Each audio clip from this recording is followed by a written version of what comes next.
What's up, ladies and gentlemen? Welcome to Black Man Unfiltered Network. Get your popcorn ready. Ladies, get your glass of wine together right now. Sip it, because we're about to take you on an emotional journey that you've never been on in your life. You're going to laugh.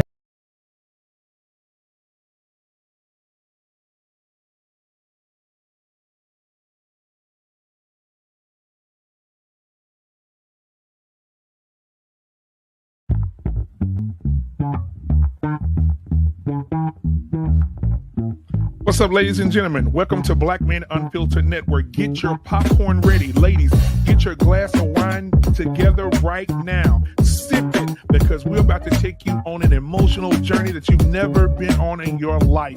You're going to laugh, you're going to cry, you're going to be mad, you're going to be happy, you're going to agree.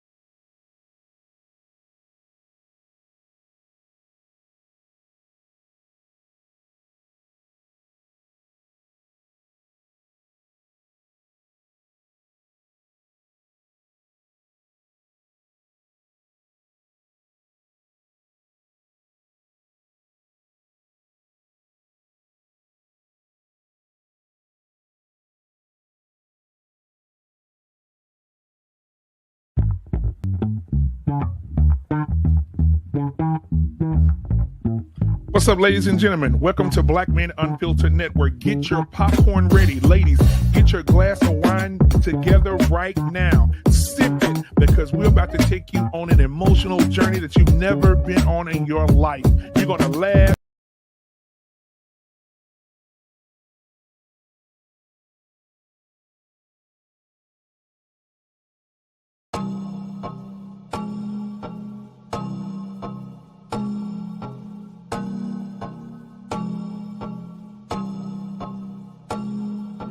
I don't mean to put it on your nose, but it's clear how my baby's running this the block, cause you fear what you do to you if you get dirty hands and veneer. What you do, what she is, little boy, I tell you this, if baby.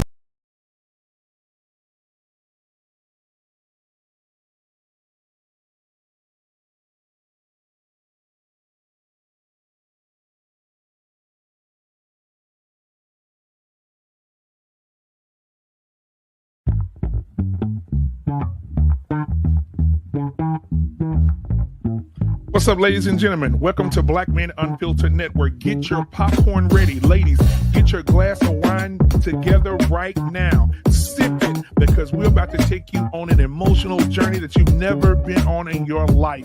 You're going to laugh, you're going to cry, you're going to be mad, you're going to be happy, you're going to agree, you're going to disagree, and that's what Black Man Unfiltered is about. We want all of you to have a voice, and this is the place where voices are heard.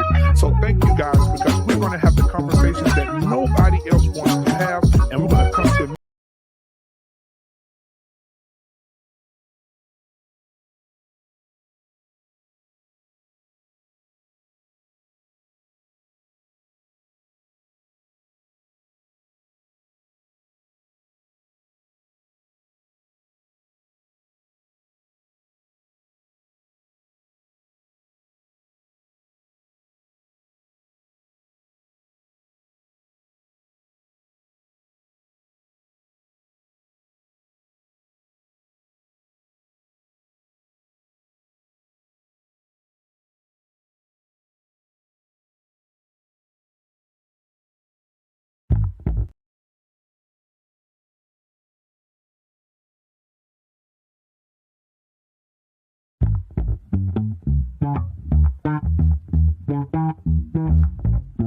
What's up, ladies and gentlemen? Welcome to Black Man Unfiltered Network. Get your popcorn ready. Ladies, get your glass of wine together right now. Sip it, because we're about to take you on an emotional journey that you've never been on in your life.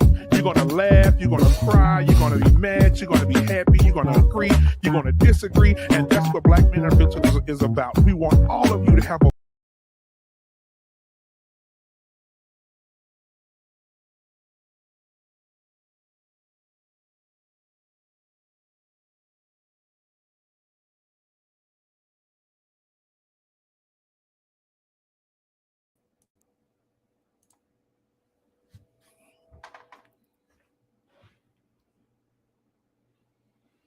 All right.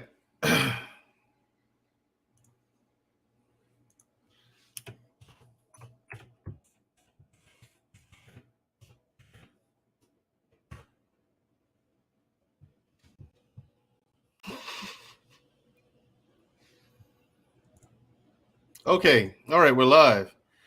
All right. Hey, everybody. How you doing? Thank you for coming out and welcome to Unapologetic with Mandrell. And tonight we got a banger for you. All right. This one's going to be hot fire. All right. I got a very special guest with us tonight. But first, let me pay my respects. Okay.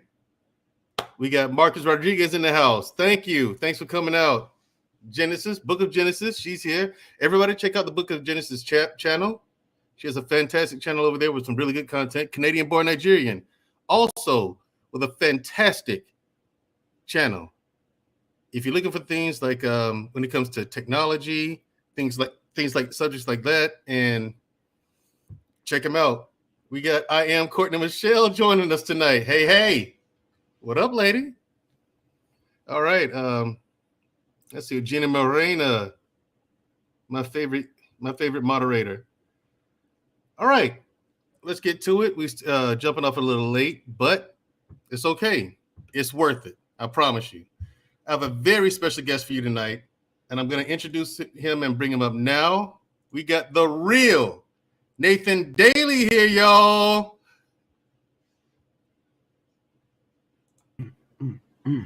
Yo, what's good? What's good, Mandrell? What's good? What's going on, man? What's going on, Nate? Thanks for coming, man. Appreciate it. Anytime, man. Gotta holla at Black Man Filter with that repetitive intro, man. I know, right? It started off real smooth, and I was like, who did this? Struggle streaming, man. Struggle streaming. It happens, man. Trust me. It happens. I see other people go through it, but man. Yeah, I was telling the audience, man, we're gonna have a good one because I got a couple of things for you, and I have a solution. Okay. But when making my solution, it was a bit long.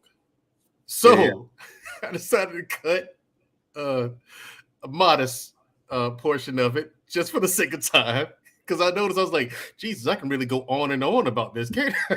Yeah, you gotta, it's weird. It's like anything, you have to find out what people, when we talk about problems and solutions, we just find out what people have a problem with. And I try to keep it to bullet points. And the reason why I do that is because when I get in the room with people that I have to share these ideas with, it's like, it can go never explain them. You never really can, you just need something to, like, someone says, okay, what do we do about this problem? Body cameras, right? But then like, what if you turn it off? Then, okay, well, if they turn the body cameras off, they need to be punished, right? That's destruction of evidence. Like, so but sometimes you get into it. I always say you start off with the long explanation with yourself, and then you break it down. You break it down. Yeah. Denominator. That's kind of what happened, man. Because I prepped for this one early. Okay. Not gonna lie, and the prep turned from 1 day to 2 days to 3 days, and all I was doing is doing the solution. I was like, okay, look. Maybe we can do a part 2 or something sometime in the future, and we can get to the rest of this because we'd have been here all night. But yeah, thanks for coming, everybody in the chat and everyone watching this broadcast later. Thank you for the support. Really appreciate it. Now, Nate, we are here.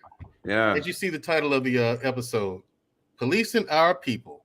Yep. Right, and this is we're gonna do things a little different tonight. Okay. Yeah. Normally I bring up when people, when I drop the link for the StreamYard, I pull up everybody on the panel, right? At one time, and I give everybody, their time to speak. But tonight we're gonna do it a little different for everyone in the chat listening. We're gonna bring you up. Everyone can join the link, but I'm only gonna bring you up one at a time at first. That way, everybody gets to have their say. Everybody gets to have their voice heard, and we get to respond, and then we'll take you down and bring up another person. And we'll do that until everyone's had their turn. Then we'll bring up everybody on the panel. Because this is a very sensitive subject, and people tend to get passionate. Myself included, I'm not exempt. You know what I'm saying? I'm not exempt from it. I mean, But so that way everyone gets to have their voice heard. That's why we're doing it. And also, if you want to come up on the panel tonight, you must cam up. So ladies, get your makeup on, whip that hair. Bonnets are authorized, okay? You don't have to take the bonnet off. I'm not Kevin Samuels. I'm not going to dig on you. I'm not going to throw digs at the bonnets. I might look funny. I might look at you funny, but bonnets are authorized if you choose to do so. All right? Throw on a wig, whip that hair, whatever you got to do. Start now, getting ready. And take out your notebook. Take notes. Because we got something, because this would be pretty good.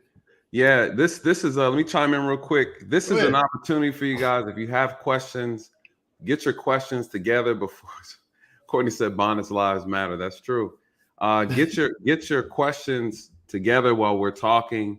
That way it goes a lot quicker. When Mandrell sees something or I see something, we could put it up on the screen and we can answer the question directly, and I'll answer the best I can. And so this is an opportunity for us to really kind of just get some information out there and address some difficult things, because it is truly an issue, truly an issue. And I want to thank Mandrell, I want to thank Black Man Unfiltered for bringing up the topic. You know, these are kind of up my alley. You know, we always talk about all kind of stuff on this channel, and I always have a good time over here. And so this time we're going to dig into something that's serious, that impacts us all currently today. You know, this is a real issue, and it's definitely why I created my channel to come and have these tough conversations. So don't take it easy on me.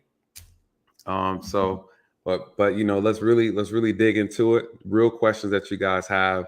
There's no such thing as a stupid question, but there are some. No, let me not say that. No such thing as a stupid question. So please ask. I just ask that, you know, you open your ears and your heart, and just be open to hear what I have to say, and be patient. You know, it takes a lot of patience to have these conversations. And, you know, it's difficult, right? So try not to be triggered. If you feel like I say something that might not be as ear friendly, then please let me know. It's good for me to know. It helps me as well, because I'm also trying to get better at this too, right? So, you know, and we're going to go from there. And then Mandrell, I'll let you, because I know you have some videos and stuff too we want to talk about. So I'll let you explain to them what. Refrain from the video, just for the sake of the algorithm and not trying to be demonetized or get in trouble, basically. You know what I'm saying? So I do have my bullet points. I'm well familiar with the stories and the subjects, right? Okay. So, and plus, if anyone has questions, I mean, they can come up and ask them, you know, always. But and for those of you who don't know, who are unfamiliar with Nathan, he is a former police officer, and he has 13 years experience, right, Nathan? Yes, sir. Am I correct? Okay, 13 years experience as a former police officer. But don't get it twisted. Okay, he's not a double agent. he's not one of those. Okay, all right. I want to bring up a case here for a young lady named Danielle Shanks from Arlington, Texas. Right? Yes. Okay. This case in particular was interesting because the police apparently accosted this woman and detained her. She was detained by different officers, denied water, restroom, phone access. This is being done all while she was being told that she wasn't in trouble, and that the person that they were looking for was a man. Right? Mm-hmm. Okay, the cops called the incident a learning curve. When she asked, like, why was she being she couldn't ask. After the fact, they went and checked out the surveillance footage, right? The police officers did, claimed they were. So she overheard the cops say that they were scrubbing the footage. Now, she then asked the police officers, why are you wiping the surveillance video? The cops replied, ma'am, we can't elaborate on our investigation. Investigation. Okay, I'm sorry to laugh, but it is hilarious because it's ridiculous at the same time. Now, Nathan, what is your take on this case? So I did have a chance to look at it, go over some of the things, and I actually did reach out to the lady as well on her social media, and I sent her an email because there's so much information that's missing. So let me give everybody some context to what happened. So I'll tell you what we do know. What happened was this lady, let me see, I can never pronounce her name. Hold on, let me pull. Danielle. Is it Danielle first name? Yeah. Well, that's what it said in the news report here. Yeah. So Danielle Shanks. Danielle. Okay, you're right. So if you guys want to look up the case, what she did was she was being detained for almost, I think, over like maybe an hour or so. 2 hours. Was it 2 hours? Yep. Yeah, she was being detained over 2 hours. But what she ended up recording, she only recorded 60 seconds, right? She made maybe two minute videos, 2 separate videos on TikTok. And what she ended up doing was she recorded the supervisor having a conversation with her and her mom about why she was detained, right? So at the moment, Shanks, the lady, she's emotional. She's going through the motions of just had guns pointed at her. She had a very traumatic experience with law enforcement. And she got triggered when the sergeant made a statement. The supervisor said, we apologize, but this is something we can all learn from. And when the sergeant said that, I think she took it out of context, right? She took it out of context. I'm gonna tell you why. But Shanks said that this is a learning curve, right? She took offense to it. To be honest, not to justify anything. We're not here to justify, but it's very easy to take things out of context when you were in a traumatic experience, trying to get out of it. You really don't want to hear no explanation because you are not the person the police were looking for. But this brings me to the next part of this conversation. Here's what happened. She did another TikTok video explaining the issues. I don't know if we could play the TikTok video. She's just given like her explanation. I thought her explanation was extremely important because this is what she said, and I'm gonna read it because I have it up here. Let me see. She said that she's not trying to make this a race thing. She's not blaming any race. She's blaming the professionalism. One of the main things she talked about was the professionalism. She didn't like the way things were handled. She said they weren't looking for her. They were looking for a man. The problem is we have a gentleman by the name of Dr. Rashad Ritchie. He posted this video. That was the link that she sent me. Mm-hmm. He does a great job of sensationalizing these events. He does. And really making them out to be something that they're not always what they perceive to be, right? No one asked how we got here. We just start from the most traumatic image, right? Officers with their guns out, yelling and screaming at people. We start from there. He always likes to start from there, and he never gives any of the backstory of explaining why we got here, were the officers justified in a lot of cases. And sometimes he's right, and then there's sometimes he's wrong. And when he's wrong, he does it in a way to where he puts a lot of emphasis, right, on certain things, and it's very misleading. So in this particular situation, what happened? The police were looking for a armed robbery suspect. It was an armed robbery that just occurred in that area or near the hotel. They were at a hotel. The witness points to a hotel room. The police in their SWAT gear, they go into that room where they said the witness was in. I mean, the suspect was in. They go into that room, and apparently there was something going on in that hotel room, and this lady was in there. She was in there. She doesn't explain why she was there. She doesn't really kind of give any details. She said that she's actually trying to acquire an attorney, so she doesn't want to talk too much about the incident, which is fair. But the police are there for that reason, right? No one talked about this on YouTube, on social media. They never said that the police were looking for an armed robbery suspect in a robbery that just occurred. Am I correct? Mandrell. You are correct, because I was looking for it. And where'd you find this information again? Man, hard work, hard research. I'll send you the link. Right, because I looked for it and I was like, nothing here. It reminds me of this case in Huntsville, Alabama, right? Mm-hmm. And I live in Alabama. So there's a case in Huntsville, Alabama, where a woman's body was found in a police van into the police dispatch, like in the police parking lot, like where where you stage your vehicles, I guess, the motor pool. So, and I was like, yo, and the thing is, she had been there for 2 weeks, deceased for 2 weeks. No one noticed. Right. And this is a case that was on Roland Martin. But here's the thing. I watch local news here. Right. Nothing.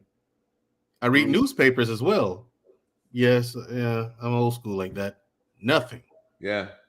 So it got like no coverage, like anywhere else except probably Huntsville, if that. But it's amazing how some of these stories, they fly under the radar. And I think this is a case like that. And because again, I was doing research too, and I couldn't find much else on it other than the videos that she had taken.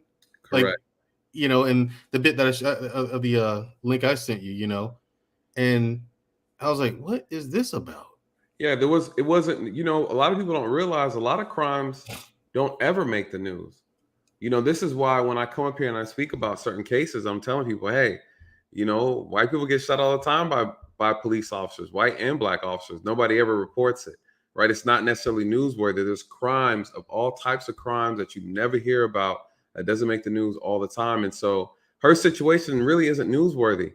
The police are looking for an armed robbery suspect, right? They believe he's in this hotel room. It sounds like to me, just from reading everything, sounds like there was an event or like a party going on, because she's describing on her own TikTok videos that multiple people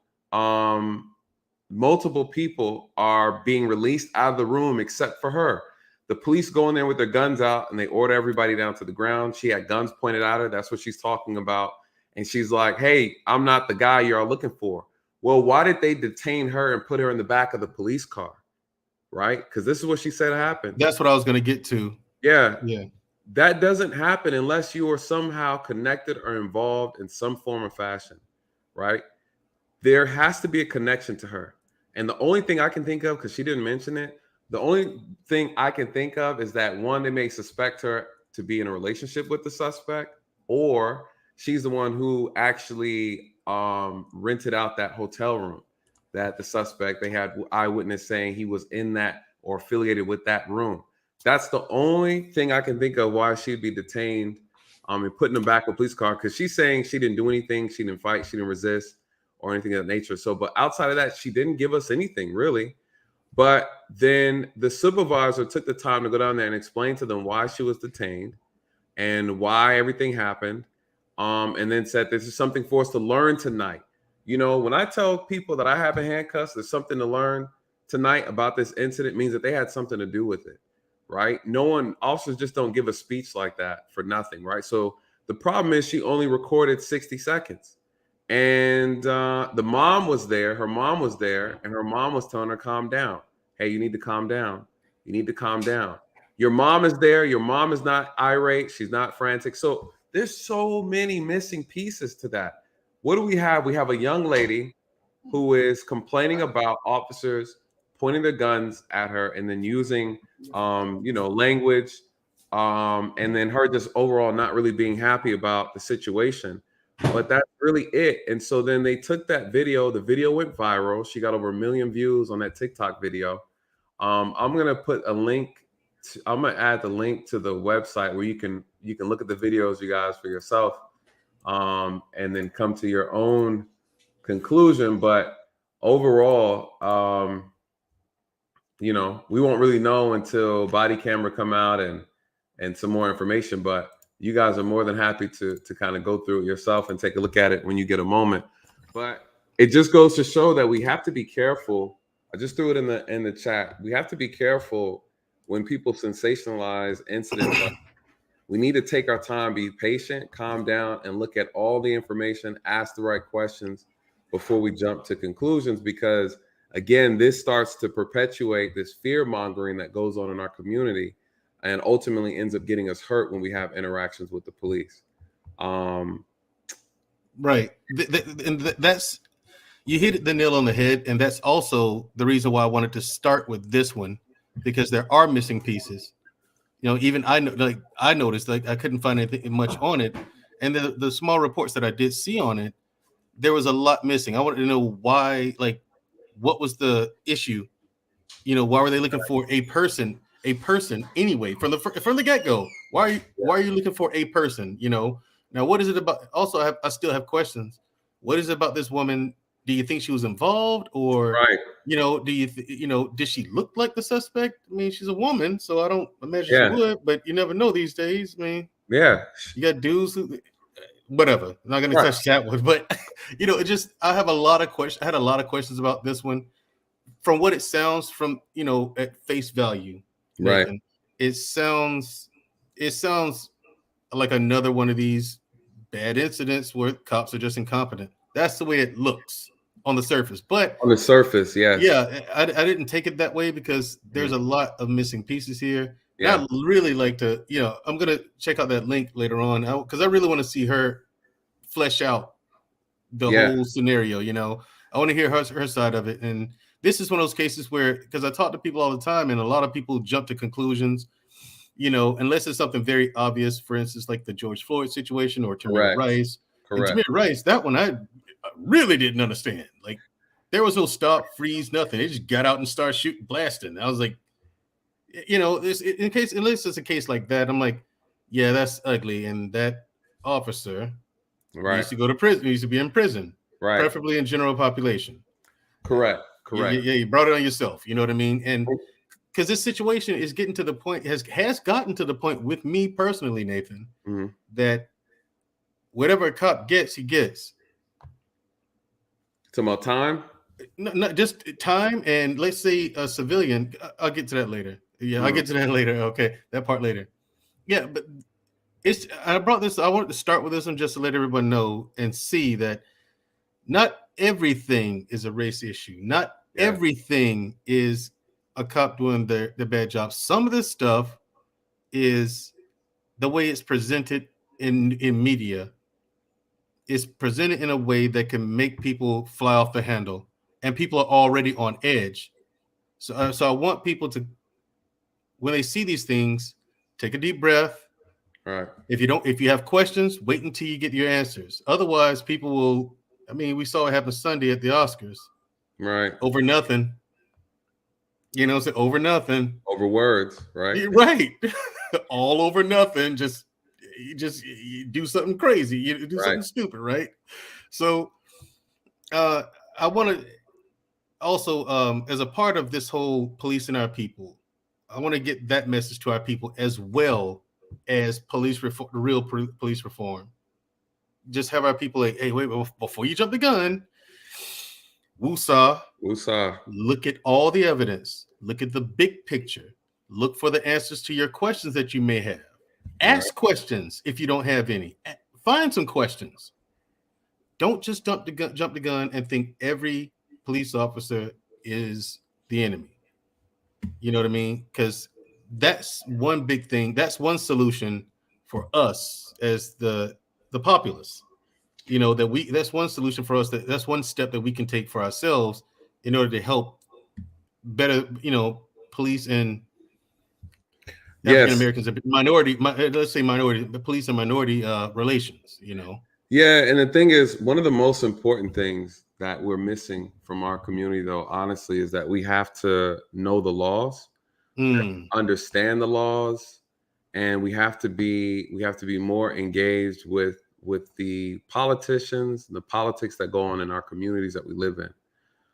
So because if you don't know those things, you don't understand your power and the leverage that you have over political officials, right? People who actually make the decisions over you.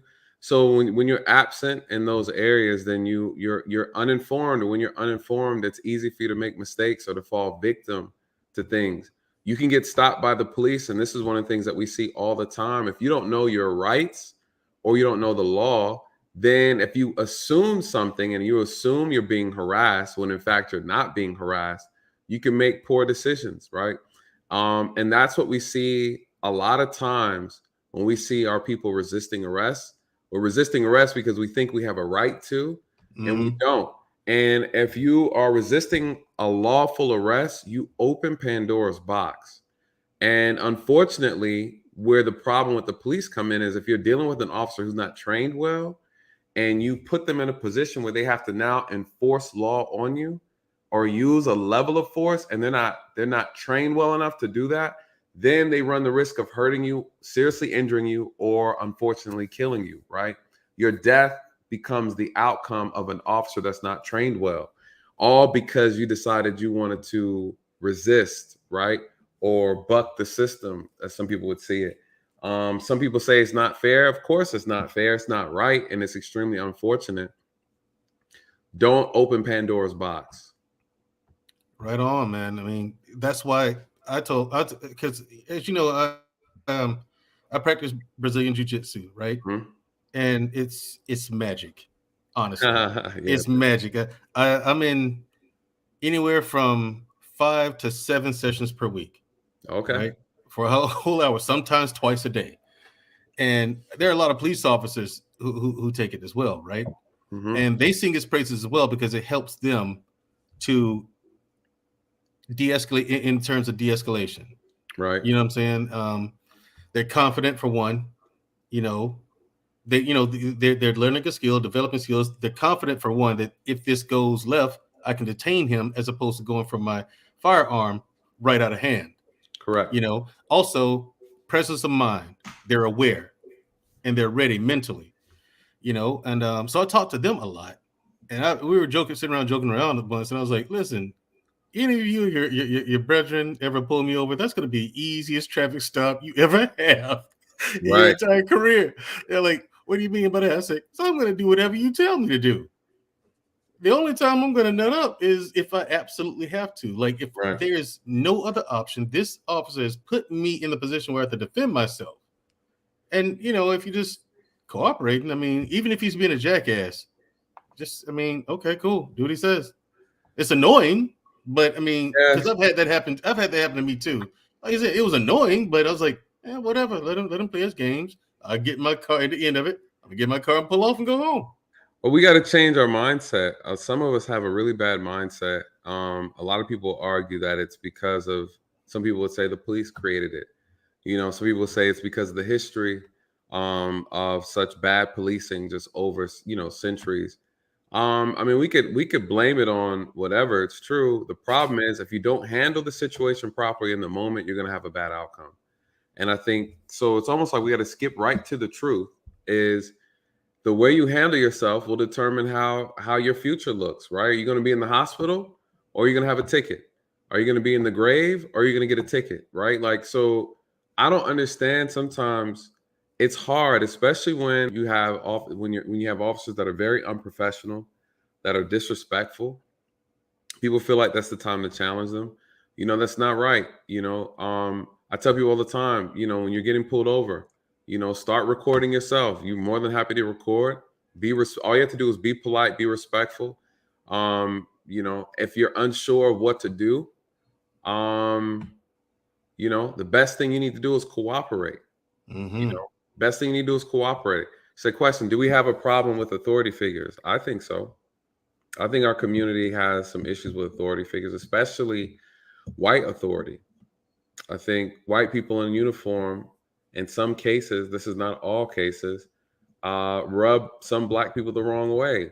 Whether, I've pulled people over legitimately. I was like, oh, let me pull this person over there. I would pull people over all the time for like, they will like Snapchat and drive at the same time. Women putting on makeup while they're driving with both hands off the steering wheel on the highway. Yeah. On the way to work. Both did like this with the visor down. You see their eye open. And I'm like, yo, lady, really? White, black, everybody, right? This is a universal woman thing. Ladies in the chat, if you put your makeup on and drive at the same time, don't be honest. You know, this Put a black one in girl, the chat. Put it on. If you ever done that, ladies, ever in life, be honest. be honest. Put a one in the chat if you put your makeup on while driving at the same time. Look at do authority figures at Jenny Morris. Do authority new growth. He said, do authority figures have a problem with handling power? They sure do. Yeah, they most certainly do. They absolutely do. That's the problem. And that's the thing I also want to bring up too, as we segue into the next case, right? Yeah. Authority figures. Jenny said too, she don't do it. Jenny says she got natural beauty. She don't wear makeup. Right. If you ever seen Jenny Morena, she doesn't need makeup, like at all, you know. Yeah. But yeah, Courtney says she steers with her knees. Okay. She steers with her knee, steering with her knees, but she's putting the makeup on. Right. She said they steal. All right, Courtney Michelle. Yeah, I brought this up to segue into that one because from my observation, none of y'all ladies need makeup. All of y'all are gorgeous. So seriously, I don't know what they're doing with it. I mean, that look like light skin privilege, right? Well, listen, dark skin was got the privilege for real, though. Facts. They really don't beautiful skin, dark smooth skin tone, women. boy. They got that smooth tone. Yep, I heard that. All right, so like I say that because from my observation, it is the fault of the authority figures. No, here's the thing. Now, I'm not saying that we're exempt. I'm not saying we have no part in it. Right. I'm saying that where this all started, it really was with them.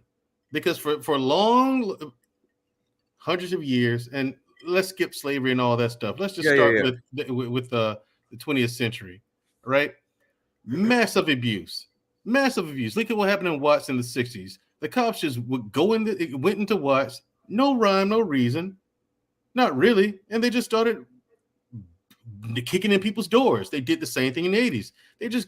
They get a warrant. You're talking just abuse of power, just in general. In general. And the thing is, and this was a nationwide thing, right? Yeah. And so, if everyone in the nation is having the same experience, there's got to be some merit to it. Everybody ain't lying. No, they're not. Yeah, and so, as much corruption as they covered up, and as much people as they looked out for within these various departments, they knew what was going on. Mm-hmm. So. If there's and then at the same time, there's no punishment, no penalties, nothing coming, no kind of fix to the issue that they were creating.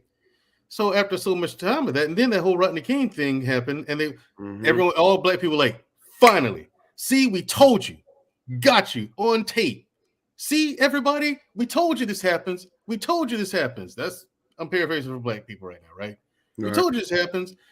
And white people like, oh man, damn. It was just like the 60s when black people said cops are doing this to us, and white people didn't believe it until Martin Luther King led that march and the camera showed up and the nation actually saw the cops maul these people with dogs and beat the crap out of them. Same thing happened with Rodney King. Let me ask you this, though, man. Then it goes to trial and they get away with it. Yeah, so let me ask you this. Pound said no cap. No cap. I mean, it's true. It's absolutely true. So the question though is moving forward, because that is absolutely the truth. Abuse of power. We still have incidents now where the power is abused. You have some officers that manage to get away with things that some officers can't get away with. I used to, while working, I'd be like, I would see a case or an incident. I'm like, how did he pull that off? There's no way my department would allow that to happen. So there's a multitude of issues. You have different police departments have different cultures, right? It's like a different police department is equivalent to a different country, right? Their rules are different. The way they go about things are different. They look after each other differently.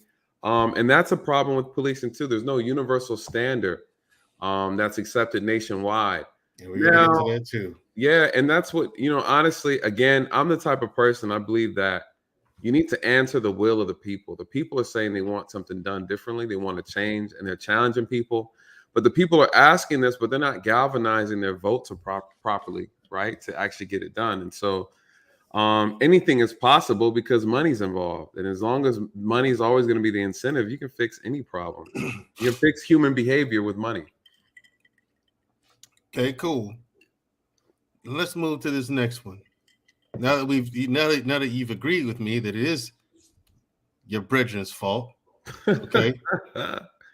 All right. Let's move. 29-year-old Juwan R. Henderson of Trenton, New Jersey, shot by police in civilian clothes while trying to get an iced tea out of his car. Yeah. The officers rushed the car and started. Okay.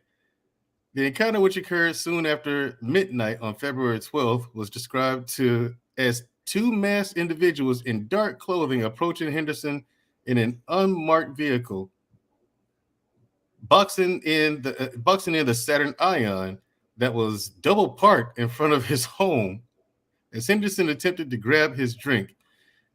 After stepping out of the car, the masked individuals began yelling, which prompted Henderson to call for help on his phone.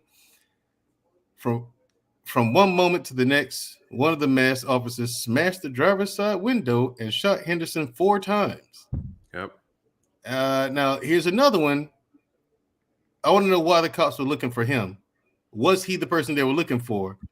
Yeah. And my thing is this: they haven't detained him nor arrested him, or tried to arrest him.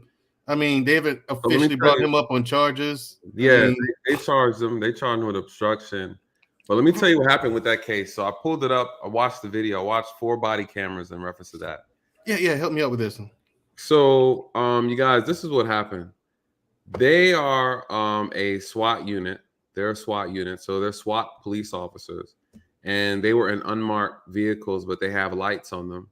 And they tried to pull over this vehicle, or they were attempting to pull him over. He parked his car. And what it looks like to me, and it's not really stated, they said he went in the car to get juice. His car was running. So, I didn't see any juice in the car, or if it was maybe tea bags. I didn't see any of that. I was looking. It did not appear to be that he was, he was in the house and just went to the car to get something, and then the police rolled up on him. There were 2 police cars that stopped and tried to interact with him. He said to the police officer out of his own mouth, he said, "Hey, why are you stopping me? I wasn't speeding or anything." That's what he said. So I don't know if that means he was driving before they stopped him, or that he was just parked in the car and he was not doing anything. The problem I have with this whole entire stop, the police never explained why he was being stopped on the video that I saw. Right. So I watched 3 of the 4 body cameras. I haven't watched the last one, so I can't say explicitly, but they were long. It took a while to get the body camera footage. So I was working on that today. And I wanted to see, because once again, stories that are told and then what you actually see when you do your own research are never the same. And I will say this, I was really disappointed in the body camera footage. I'll tell you explicitly, the officers are going to be guilty, and the one who shot will be charged. So that is definitely an unjustified shoot. And I'm going to explain to you why. I know we can't play the body cam footage.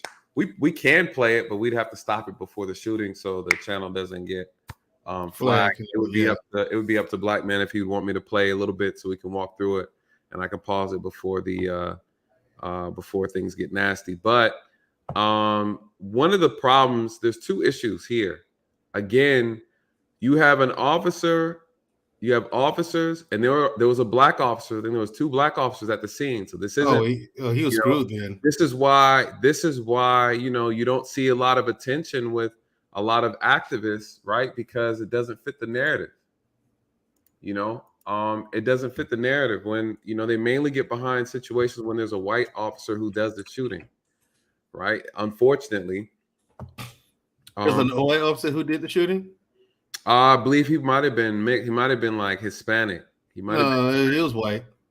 Well, but the officer that was with him, was black. So I don't really know. So here's the thing. What the officers were asking of him, they may have been justified in asking him if they had a legitimate reason to stop him. The problem is we don't know why these officers stopped him, right? We don't know why. They haven't put out any of the additional information yet. I was just watching the body cam. Okay, you said they're charging him with obstruction, right? Mm-hmm. Okay.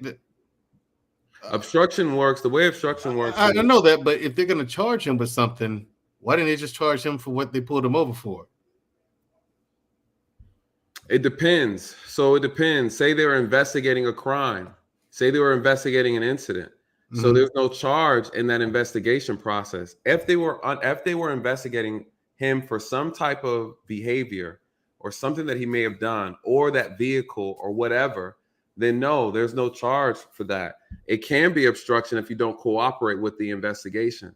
This is why you have to be very careful when you decide you want to buck or resist arrest, because say, for example, the perfect example is this. If you have a situation where, say, someone witnessed you do something illegal and they called the police. You didn't see that witness, right? But someone saw you. And then you get in your car and you drive off after committing that crime, whatever you did. Say you you vandalized something. And the police find you and they try to pull you over. You stop and you don't get out the car. And they come up to your window. Say, hey, can you roll your window down? This is in reference to this or whatever. And you're like, okay, well, I didn't do anything. I'm parked. I'm getting some juice. I need you to roll your window down and we need your ID. This is what we're doing. This is what we're investigating. If you don't cooperate in that moment, you are obstructing the investigation. Yes, you can be arrested for that. The officers told him that he was under arrest. I don't know if they had or what they were doing or what they were investigating, but they told him that he needed to step out the car and that he was under arrest, and he refused to do so. And then what did they do in that moment? They proceeded to break his window to get him out the car. Now, what happened? He decided to turn. He activated his vehicle, turned it on, and he sped off and he rammed into a vehicle in front of him. Then he hit it in reverse and he slammed into the car behind him. And then he tried to pull forward and drive off, and the officer shot him 4 times. Now, yeah, but do you hear how this sounds, Nate? How does it sound? It sounds like some people walked up to him to rob him. I mean, if you take the cop part out, like that's essentially what they did. But he knew they were police, so that's not the case. I don't know that. You gotta be dressed up like that. That's true. But then again, he acknowledged that they were the police. They had a badge. They were in uniform. They were in SWAT uniform. But they never told him what he's been arrested for and why they were there. I've only seen 3 of the videos, 3 out of the 4. Okay, so far that's what we know. Like it's that kind of stuff that you got to let people know. I mean, now obstruction of justice. I mean, obstructing the investigation. That's milk toast. They're just trying to catch him on something. No, it's not. Listen, because again, we can't say that because again, this is what I'm saying. These are the laws, whether we like them or not. They apply to us. Mandrell, you're in the military. There are a lot of rules in the military that I know you don't agree with. Nope. You're right. A lot of them I don't. You're right. A lot of them I don't agree with. And they're stupid rules. You could be like, okay, why do I have to do this? Why I gotta do this? Why I gotta do that? But they're the rules nonetheless that you, whether you agree or not, you're in this country. Those are the rules. You know, this is the only country that people argue about the laws that govern them. You can't pull half the stunts we pull over here in this country. And you know, he saw Don Key always putting out, I was never here. Right. You know, so my only issue with that case is when a citizen is asking you why they're being stopped, an officer needs to give that clear and concise statement of why you're stopping them, why you're detaining them. And I'm gonna tell you guys what you need to do. If you feel like you're being harassed, you feel like an officer stopped you and you don't know whether or not it's legal or not legal, all you have to simply do is ask the officer, did you commit a crime? Are you investigating a crime? The officer has to answer that. They have to answer that. Now, say the officer says, no, you didn't commit a crime. I'm not investigating a crime. I just want to talk to you. That's called what we call a tier 1 encounter, right? A tier 1, that's a casual encounter police have. It's not against the law for a police officer to come up and talk to you. You don't have to talk to the police officer, right? You don't have to talk to the police officer. If you committed no crime, an officer does not have the right to ask you for your name or your ID, right? So that's one. A lot of us don't even know that, right? Okay, so what happens when I like not to talk to the officer, but he decides to be a dick and say, I'm going to detain you? Then you ask him, okay, did I commit a crime? You're detaining me. Am I free to go? You know, did I break any laws? You have a right to ask those questions. But If they say yes, if they say yes, then you need to cooperate because you don't know what they're investigating. Well, what if I'm just sitting there? There's a video of these cops. They pulled up on this tall black dude, right? Tall fella. The FBI agent. Yep. That whole yeah. And they were wrong. Yeah, see, cases like that happens a lot. Yes. And if you're wrong, but if you don't know the law, then how are you going to resist the situation? How are you going to actually combat a situation when you don't know the law yourself? Right? This FBI agent knew the law. He asked them questions and they could not answer them. He said, you can't ask for my ID. This is a federal agent they're talking to. He knows the Constitution. So when they put him in handcuffs and detained him and prevented him from and then took his ID, which they were against, that they had no right to do so, right? Now there's a lawsuit. So best believe people got in trouble and a check was cut. The problem though is when we sometimes want to resist arrest, we want to do it physically and fight. You know, so in this case with this guy driving, the officers are saying, hey, get out the car, right? Whether he knows what's going on or not, he didn't cooperate. What happened now? He starts he's ramming cars. He's driving erratic. He's ramming cars, the car in front. Yeah, so that part officer, there. Yeah. So you create, all you do now is you give the officer more ammunition to try to justify needing to use an additional force. Because now what can you say? Hey, maybe there might have been somebody in the car in front of him. He could have killed them. So I had to take his life, right? He could have ran me over and I had to shoot him to save my life. Yeah. He started ramming into stuff. It's like, it's Pandora's box. That's what I was like. Yeah, it's but Mandrell, let me ask you this. Was that the way the story was explained when you heard it originally? Not originally, no. I had to do some digging for that. So and again, I watched the body camera video, and I'm gonna tell you right now, the cop who shot him is wrong. He's wrong. He should not have shot him. He had no justification. He had no justification for shooting him. He had no justification, and I don't know. You know, again, he broke his window. You know, again, the officers. I only seen a few of the videos, but he didn't. He did not. I didn't hear anyone explain why he was being stopped. You know, I didn't hear anybody explain to the driver what probable cause they had for asking him to get out of the vehicle. You know, just because an officer orders you out the car doesn't mean you have to get it. There has to be reasons. Everything has to be justified.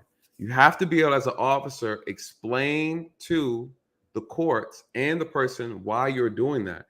And I just didn't see it. I didn't see it. And so, I mean, I looked because I was curious. I wanted to hear the whole story. What I saw was an officer with an ego problem who was overzealous. And, you know, again, I don't know what they were investigating. That wasn't clear. But the problem is, if you have an officer who's legitimately investigating something, you have to cooperate. You have to, by all means. He's legitimate. You don't. Right. You don't. And guess what? You better cooperate, because is it worth the gamble? That's the question. Is it worth the gamble?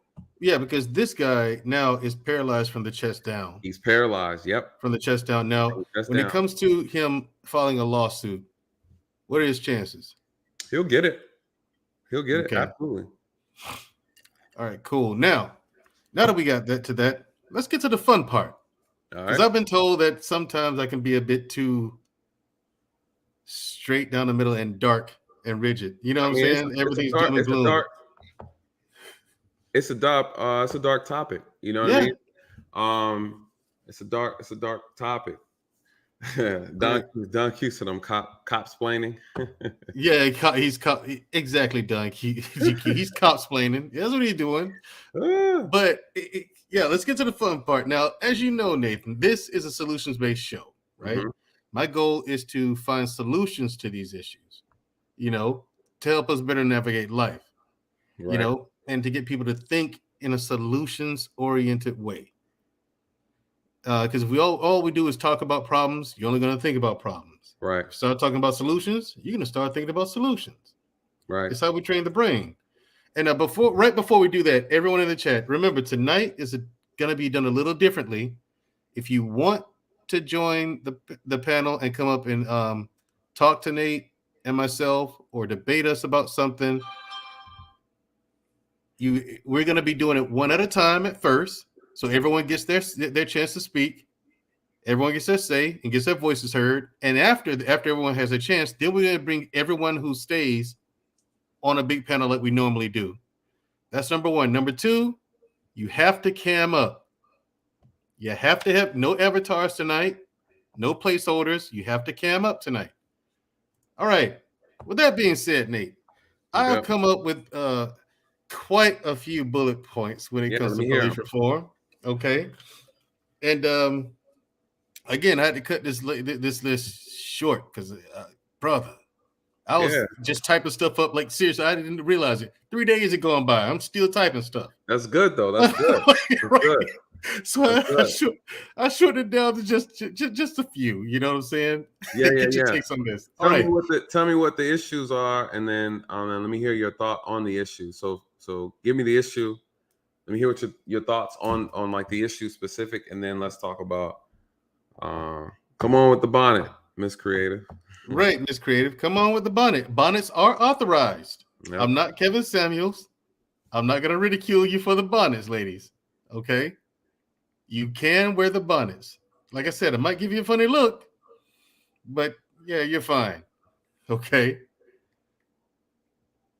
And after we do this, we're going to go to commercial, and we're going to drop the link while the commercial's going on. That gives people time to come up. You got commercial on here? Yeah. Yeah, I got a commercial here. Hey, it's a full production over here, brother. Come on. I see. All right. It is a network after all. All right. I just happen to have the hottest show on the network. No big deal. I'm not bragging or anything. I just happen to have the hottest show on the network. But all right. Samantha's question. I think that's a really good question right there. Samantha's question? Yeah. Samantha Michelle. I think it's a really good question. Okay, why are these police being? There we go. Question: why aren't these police being evaluated by psychologists regularly, like every 3 months, to see if they are fit for duty? Oh, you know what, Samantha? That's a good question, and that's actually a part of my list that we're gonna get to. Good. Nate, you go ahead. Go ahead. Yeah. So. One, it's not practical. Unfortunately, it's not practical. When you think about the amount of police officers that are available, but I guess at the same time, it's possible to make it work. But you got to think officers work sometimes, 8 hours to 12 hours, 8 to 10 to 12 hours a day, depending on what department you work in. But overall, it's not practical. Normally, the only time we do it, and it's expensive. You got to think someone has to pay for that service. Right. And so right now the atmosphere is defund the police. So they're not going to throw money in that area. So it's more expensive to do that. The only time we go and meet with psychologists is after a very traumatic event, an officer involved shooting, or maybe a death or a loss of an officer. Then the department makes it mandatory. And so, for example, after my incident, even after my shooting, I was involved in a shooting, and even my accident, they made me go and speak to a therapist, a psychologist, to get approved to being fit for duty again. And so I think that is a great question. I think it's something that should be done maybe more so maybe once a year. But again, even that would be expensive. When you talk about you have a police department full of over 2,000 or 3,000 police officers, and you're getting them, they got to see a psychologist, once a year. That's a lot. It's a lot. It's very expensive. And it's not a one-all catch-all thing, because people can lie, right? When I was in therapy, they asked me, they said, hey, Mr. Daly, since your accident, do you ever think about harming yourself? Right? They asked me, I'm like, no, of course not. I'm over here saying, of course I don't want to harm myself, right? So, you can lie.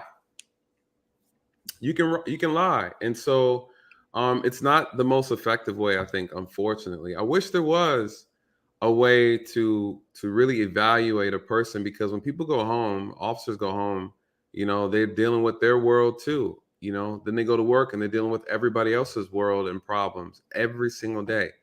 The job is very mentally, it's very draining, psychologically, spiritually, and physically. You know, it's tough. And I don't think anyone has the answer on how to properly help officers to decompress. It's on you as an officer, unfortunately. It's on you. Don Q says cops don't even know their own policies, let alone the law. That's true. They don't know. Some of them don't know the law that well themselves. Some of them don't even know their policy, or they forget their policy. That's a problem. And I think a lot of that has to do with how the profession has been developed. It's been so lackadaisical, where the standards are so low, even with departments sometimes, where they don't make these things a top priority. We sign off on them all the time, but there's a way to make this thing, when you get people who are serious about the job, they take the job serious, they take the law and the policy serious. Now, here's a statement. He says, and these are the people that will delete us at any given time. So those inflammatory statements don't help the situation, right? Because that's not true. And in fact, if we want to be completely honest, on average, a year, you know, over 60 million people make contact with the police and they're not deleted, right? And so let's be completely honest. One would argue that if 60 million people on average a year have contact with the police, and out of that, only 1,200 people on average lose their life from a police encounter, one would argue that the police are a little bit better trained than you think they are, right? Because if that's not the case, we'd have more people shot and killed by the police, right? We have 350 million people in this country. We have 700,000 police officers. They make contact with over 60 million people a year. On average, 10 million people are arrested. And out of the 10 million people, you mean to tell me about 1,200 people get killed by the police, and you're telling me there's a problem, right? There it is. The problem is that the ones who are shot that should not have been shot are the issue, right? It's not the amount. People are over exaggerating the problem. The problem is when you have officers who aren't good at their job and they're put in a situation where they need to do their job properly, they fail, right? Just like the incident we're talking about tonight. That officer he should not have shot that guy. So now you have someone who could have died for nothing, right? And so again, this isn't a problem where we're talking about officers out here walking through streets assassinating people. So we need to know the numbers and understand them properly before we pass judgment. Police aren't out here just deleting people. And on average, white people get shot and killed more than black people. So again, we need to really know all the data properly to understand the bigger problem, the bigger issue. Right. But and that's not cop complaining. Those are facts. There's a difference between lies and facts and exaggeration. It's not an exaggeration. You guys can do the research. Right. And you're absolutely right that the problem, and this is why I keep banging my head over something like over this subject. It's not a hard fix. Well, it hasn't been in the past. If had you caught this earlier, this would not be so hard as it is now. I agree. Can you pull up Ace Butterfly? They said something about the third time. You know, if you guys want your comments read, you know, you need to you see Ace Butterfly said something about the third time. Yeah, highlight Ace Butterfly. Let's see, the third time, can you kindly answer my question regarding the following? Do you think it is possible to archive fair policing if there are high levels of nepotism? Oh, okay. So is it possible to achieve fair policing if there's high levels of nepotism? Yes. I think nepotism is slightly a different issue. It is a problem. You guys, I put together a reform package. I put together a reform package, and the reform package is divided in three categories. It's what happens to an officer from a department level. Then we have the officer himself or herself, and then we have the officer and the way the officer encounters the community. Those are three different areas that need to be addressed because they all have different outcomes. They all have different influence. Nepotism is a problem. Favoritism is a problem in law enforcement. It's a problem just like any other job where you have nepotism. It does have its issues. It has to be addressed. And it does have a big impact, but I wouldn't say that is the I wouldn't put that on an issue when it comes to fair policing. I don't think nepotism is going to be directed towards fair policing as much as other issues in policing. So I think that's a great question, but it needs to be fixed because it has a lot to do with how people move up in the ranks. And it also has an issue with people who might be corrupt wanting to put other corrupt people in positions of power along with them in order to keep things quiet, right? Brian Jehovah has a good question. Well, yeah, I got my glasses on now. Bless his heart. FBI stated that law enforcement has been infiltrated by white supremacists. Now, Brian Jehovah, listen, this is a well-known fact. Mm-hmm. You're not going to stop that because no one's going to tell you they're white supremacists when they on their job application. And then when you do psych evals or whatever the case, whatever kind of screening contest you have, again, like Nathan said, you can lie. People are going to slip through the cracks. There's no way to catch them all unless they do something overtly in your face. Correct. It's clearly racist. Because even in the special forces in the army, there are people who they flat out didn't need to be there. Like, this ain't for you. You know what I'm saying? Like their character was in such a way, which is such disarray that we're like, yeah, I'm not taking him. Right. And we had the authority to do that.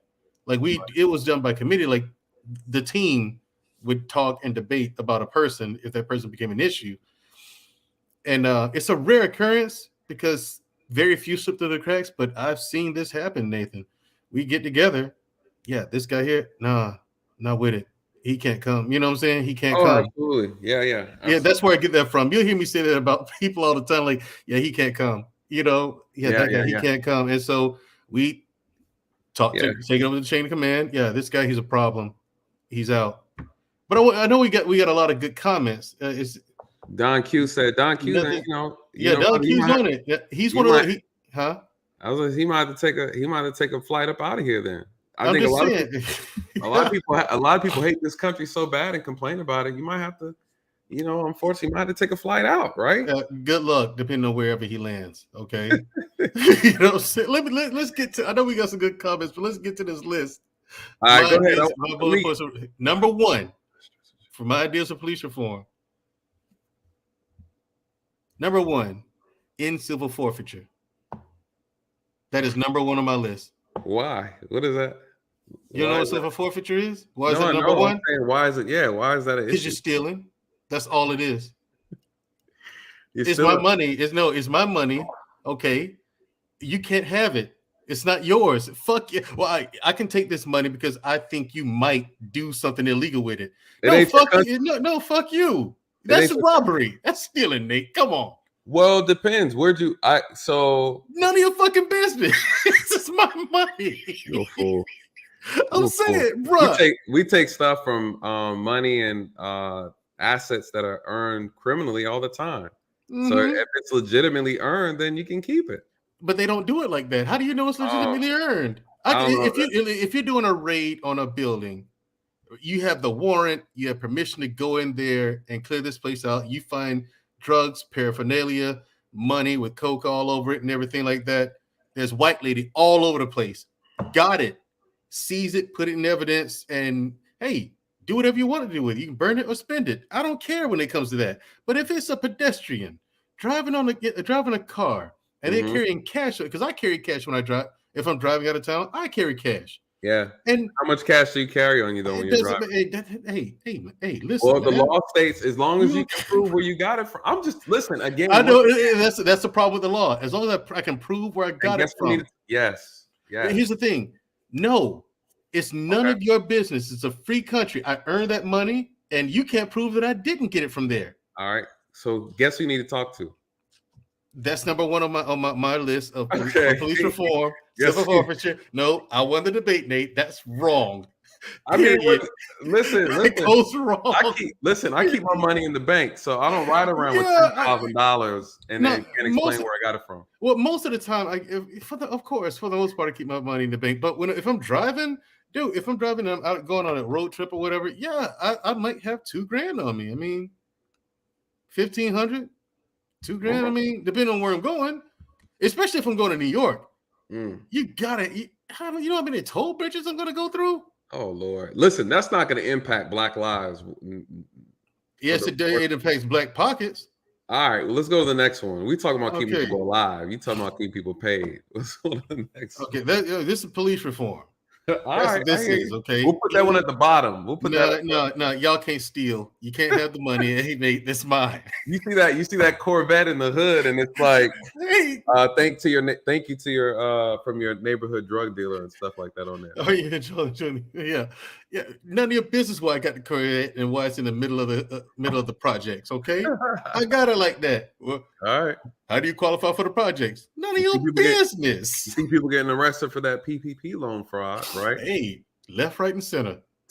That's why I didn't apply for it at all. I didn't even go get an application. Civil forfeiture. Go ahead with you. No officer is allowed to be on the streets or on patrol more than 3 days a week. The rest of the work week is to be filled with extra training such as racial sensitivity, de-escalation tactics, interpersonal communications, classes on the law, department policy, rules of engagement, and geopolitics. Okay. I think that's good. Let me answer Canadian born real quick. Black David. Okay. He said, how's it that bad cops are able to reply? Because unfortunately, there's not a system set up in place that will prevent this from happening. And I think it's an easy fix. And unfortunately, what we have now, I call it grasshopping, where officers, they mess up in like Georgia and then they go to Texas. Right, and get a job. The guy who did it to me, Rice did the same thing. Yeah, which is very unfortunate. I feel like if you are a bad cop here, and you mess up and you violate or whatever, then you shouldn't be able to get a profession anywhere else as an officer. How do you fix that? You give officers a nationwide license to perform the acts of law, right? You license officers, turn into a real legitimate profession, just like a doctor, right? If a doctor loses his license to practice medicine in Georgia, he can't practice in Texas. So that's what needs to happen. You need a nationwide license that's going to be accepted by all states, all jurisdictions. And then you also require the officer to get insurance, civil insurance, right? Police insurance. And if the officer violates any laws or violates a person's rights, you have a right to sue them directly. And if they can't get insured as an individual officer, then they can't do the job. And so no matter where they go, if they can't get insurance, no one wants to insure them because they've been sued before, then you can't get a job in this profession. I think that's the easiest way to kill two birds with one stone. You solve the qualified immunity issue because now you can sue the officer directly. If you can win, you sue the officer, and if you win, you get paid. The officer loses his license or he loses insurance, and he can't practice law or enforce law. Right. Now this list I have is to be applied nationwide on a federal level, nationwide across the board, all departments that I have here. That's the changes. Now, the idea is good. Let me tell you about that idea. The idea is good because I agree with that. That's also a part of my my reform idea. The only way to make that possible, because the officers need consistent training. I also add combat training in there as well. They don't need that. Yes, they do. They need hand-to-hand. Yes, they need hand-to-hand combat training. That's the reason why officers pull their guns more than use their hands.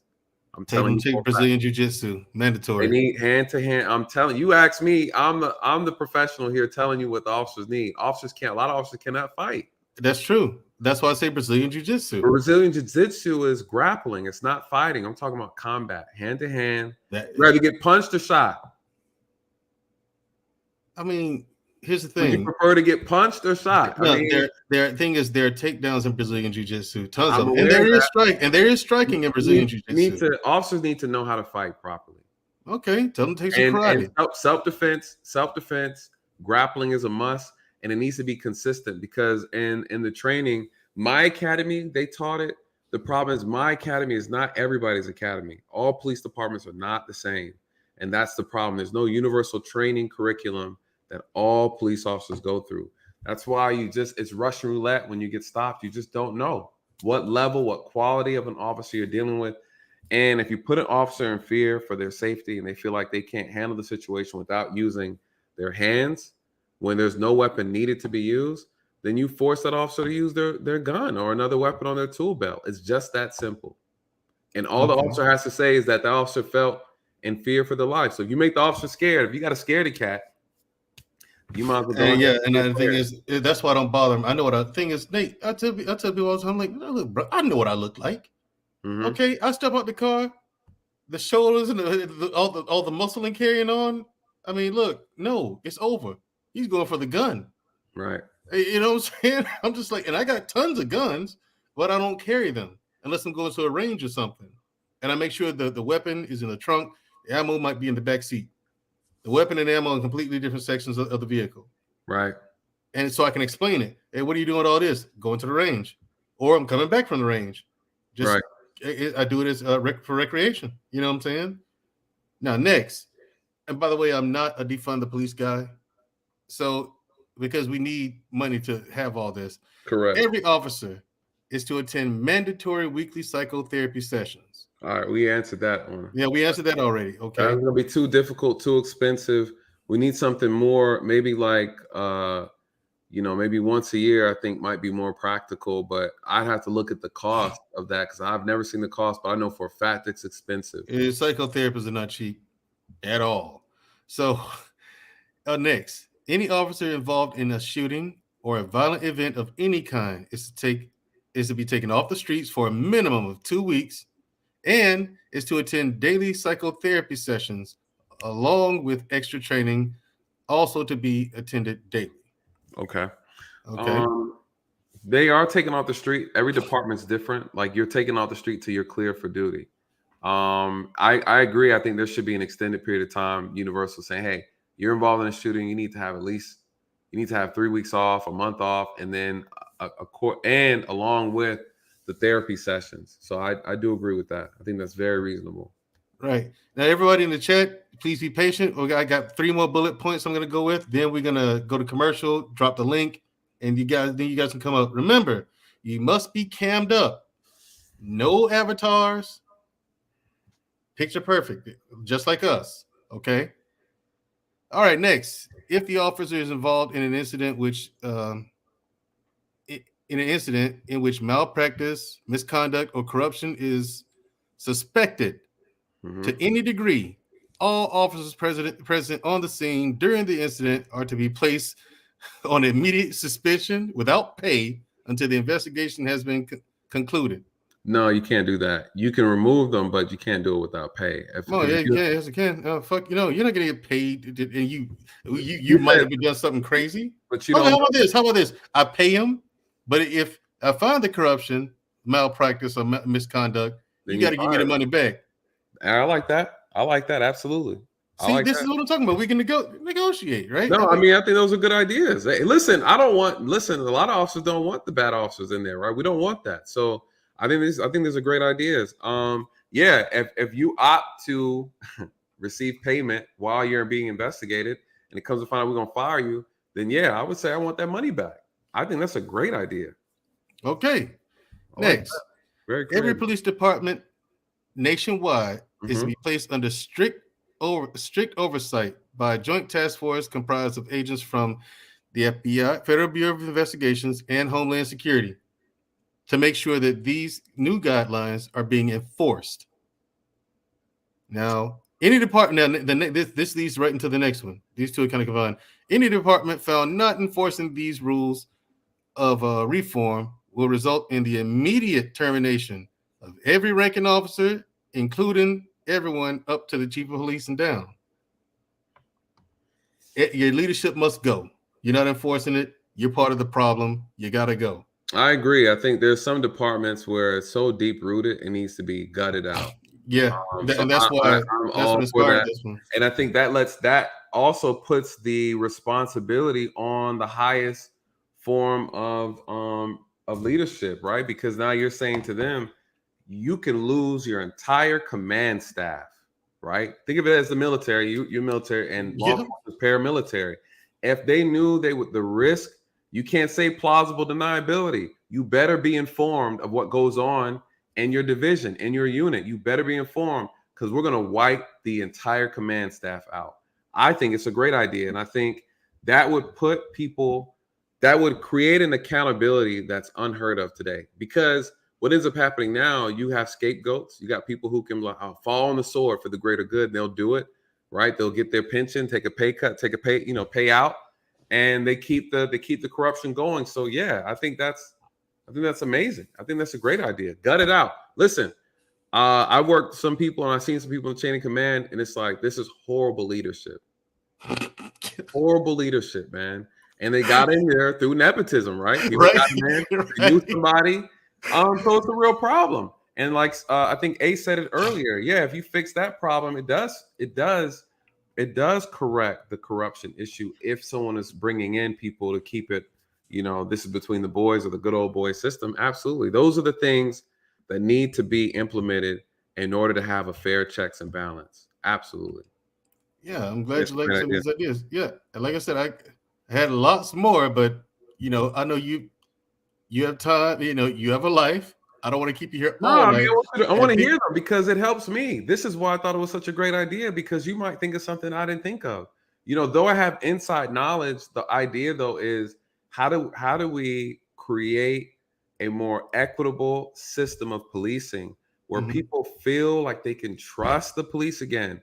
I don't think people, obviously everybody knows how bad it is, but there's no one speaking out against it, right? No one's really trying to champion a cause. Here I am trying to champion a cause. You see how much pushback I get, So again, it's not easy, but our people have to realize if you see some of us or somebody in our community trying to champion a good cause and we want to bring about some change, please respect that person and get behind them respectfully, or, come and challenge, ask the questions, but don't discourage, right? Like that's one of the things I see often. We talk about policing our community. Who do you guys want to serve you? Right? Who do you want to serve you? And so we just have to just be mindful, because listen, what if I was one of those guys who were just like, I give up. I can't take it. My own people are ridiculing me about doing something that, like, what if I gave them then who's speaking for you? There's a guy named Brandon Tatum, you guys. Feel free to go check him out. He is your representative. If I leave, that's who's representing black folks. Good luck. He'll have all y'all on the bus chained up. That guy? Well, yeah, no. What? He is the exact opposite of you, Nathan. That guy is. You talk about a guy. People say things like sellout, Uncle Tom, stuff like that. Like, right. You want to see what that looks like? Go to Brandon Tatum's channel. Someone drop his link. Check him out. Right. You want to see you want to know what a real Sambo is? Go to Brandon Tatum, man. It's just it'll make you vomit. Yeah, you guys will come back over here. You guys will come back over here and be like, "Oh, Nathan, we are so sorry for the way." Right. It will. We are so sorry, Nathan. Please, here's $20 super chat. Please do with this as you will. Right. Right. Yeah. Don't let on me, man. You guys don't have a man. Yeah, you're right. Because I'm over here trying to bring real and be genuine and be honest with you guys. If I say that shit look justified, please trust me, right? I'm not gonna lie to you. I'm not here to lie to you. I'm not here to sell you a dream. I'm not out here dream selling.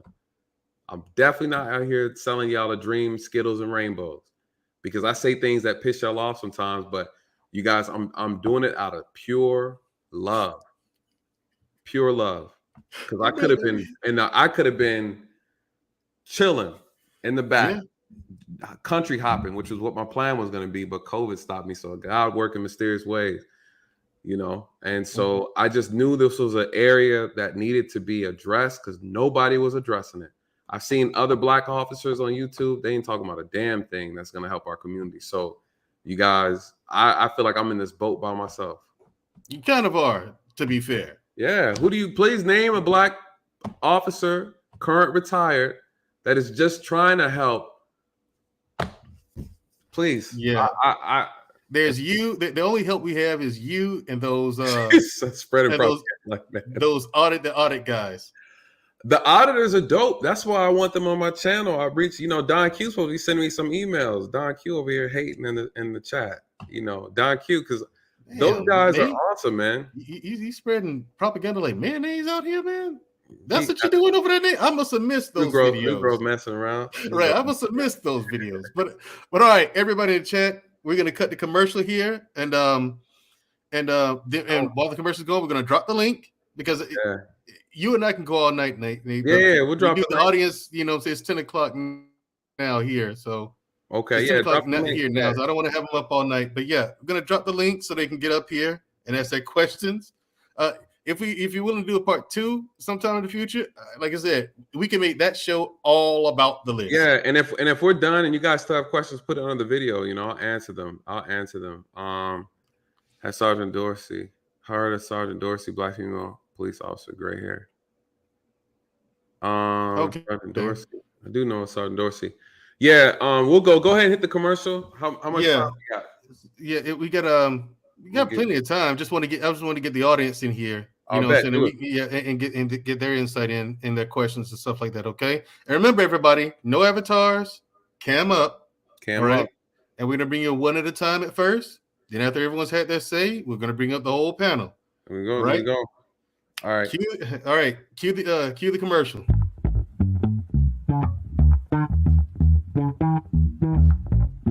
What's up, ladies and gentlemen? Welcome to Black Man Unfiltered Network. Get your popcorn ready. Ladies, get your glass of wine together right now. Sip it, because we're about to take you on an emotional journey that you've never been on in your life. You're going to laugh, you're going to cry, you're going to be mad, you're going to be happy, you're going to agree, you're going to disagree, and that's what Black Man Unfiltered is about. We want all of you to have a voice, and this is the place where voices are heard. So thank you guys, because we're going to have the conversations that nobody else wants to have, and we're going to come to a medium, we're going to come to solutions, or we're going to agree to disagree, but you're in the right place to do it. Hit that subscribe button, hit that like button, and I want to introduce you guys to all the shows that's on the network coming up on this next slide. Peace!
All right, everybody. And we're back after a short commercial break. Hope everybody's having a good time. Tell you what.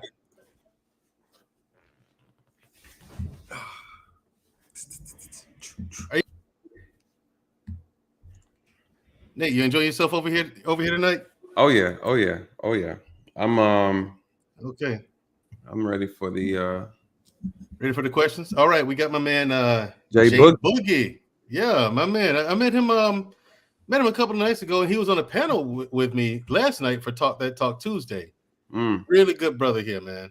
Really good guy. Yeah, liked him the first time I met him. You know what I'm saying? Really insightful brother too. All right, Jay Boogie. I don't know about being insightful. I don't know about being insightful, brother. Don't give yourself a little bit more credit than that, man. Got to give yourself more credit than that. Yeah, you got questions for us? I mean, what do you think of what what Nate said? What do you think about some of the things I mentioned here in this short list of police ideas that include police reform? Because remember, our president, person who was supposed to save us from Trump. You mean the guy who? Yeah, people forgot that he's the guy who single-handedly destroyed the black community. They forgot that somehow and voted for him.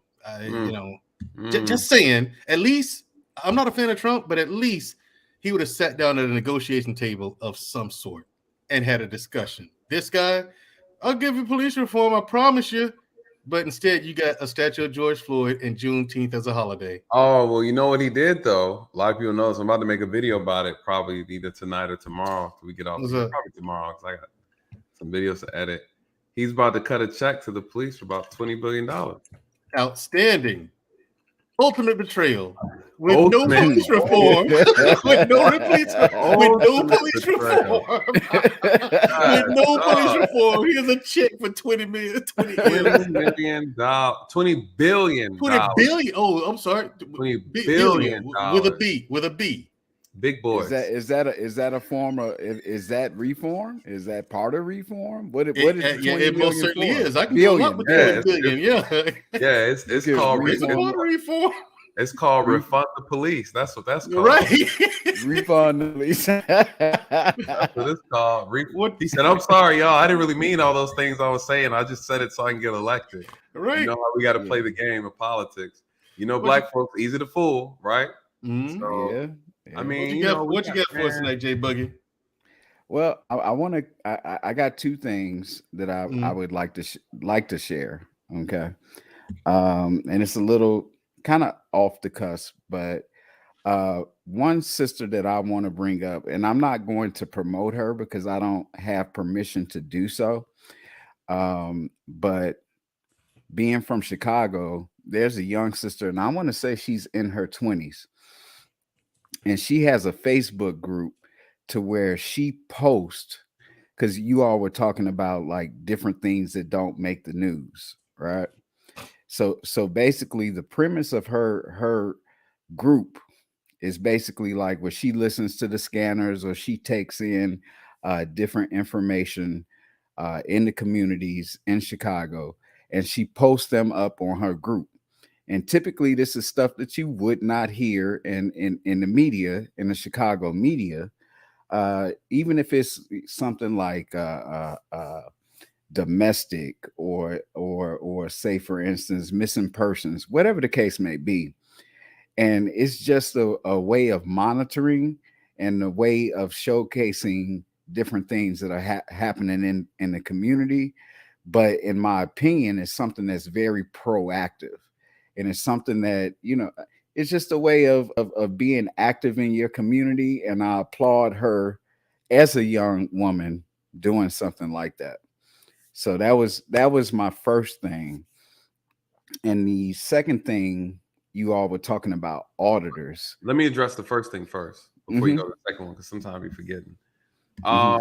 I think that's a great idea. And I think the reason why I think that's a great idea is because Black people as a whole, we don't really have our own media, right? Like an official media that we could say, I would love, we have amazing Black journalists. Unfortunately, the Black News Channel, which wasn't really owned by anybody Black, just to be honest, the Black News Channel was taken down. The Black News Channel, yeah, I think that's what it's called, BNC. If you guys are familiar with it, it was taken down because they no longer saw value in it. It wasn't making and generating any money. And a lot of Black journalists lost, their jobs. I think it was over 200 employees that they had to obviously let go. And they did speak on Black news. I mean, they spoke on news for Black people, but it was extremely liberal, though. It was very liberal. We don't need any more of that. I would love for us to have something that's very balanced, very balanced perspective. I wouldn't mind something just showing both sides, right? The left and the right side or perspective of an issue, and give the community, give the audience an opportunity to make their own decision, and not tell them what to think or how to think, right? And so what she's doing, I think, is great because it also brings that attention and exposes things that need to be seen that normally we would not hear if it wasn't put on the news. So I think that's a great idea. I think we definitely need that, a legitimate source of information that's uncorrupted. Right. Right. Exactly. Right.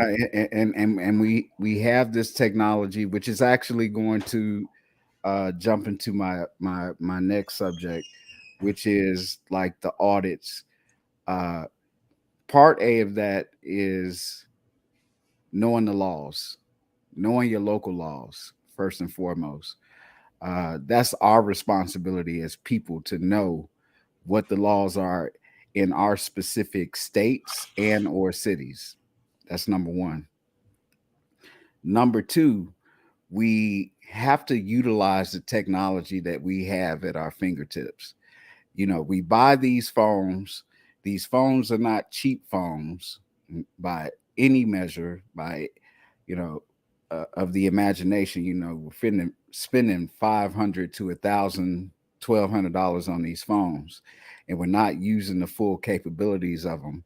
And what I mean by that is when you have an encounter, and I'm very much a technology nerd, you need to have your camera on deck, meaning quickly accessible on your phone.